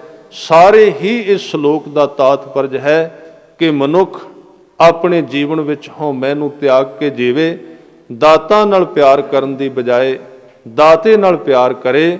ਦਾਤਾਂ ਨੂੰ ਵਰਤੇ ਜ਼ਰੂਰ, ਪਰ ਪ੍ਰੀਤ ਦਾਤੇ ਨਾਲ ਲਾਏ। ਗੁਰੂ ਅੰਗਦ ਦੇਵ ਸੱਚੇ ਪਾਤਸ਼ਾਹ ਜੀ ਕਿਰਪਾ ਕਰਨ, ਇਸ ਬਾਣੀ ਦੇ ਭਾਵ ਸਾਡੇ ਜੀਵਨ ਵਿੱਚ ਵਸਣ, ਲੋਕ ਪਰਲੋਕ ਸੁਹੇਲਾ ਹੋ ਜਾਏ। ਇੰਨੀਆਂ ਬੇਨਤੀਆਂ ਪ੍ਰਵਾਨ ਕਰਨੀਆਂ। ਵਾਹਿਗੁਰੂ ਜੀ ਕਾ ਖਾਲਸਾ, ਵਾਹਿਗੁਰੂ ਜੀ ਕੀ ਫਤਿਹ।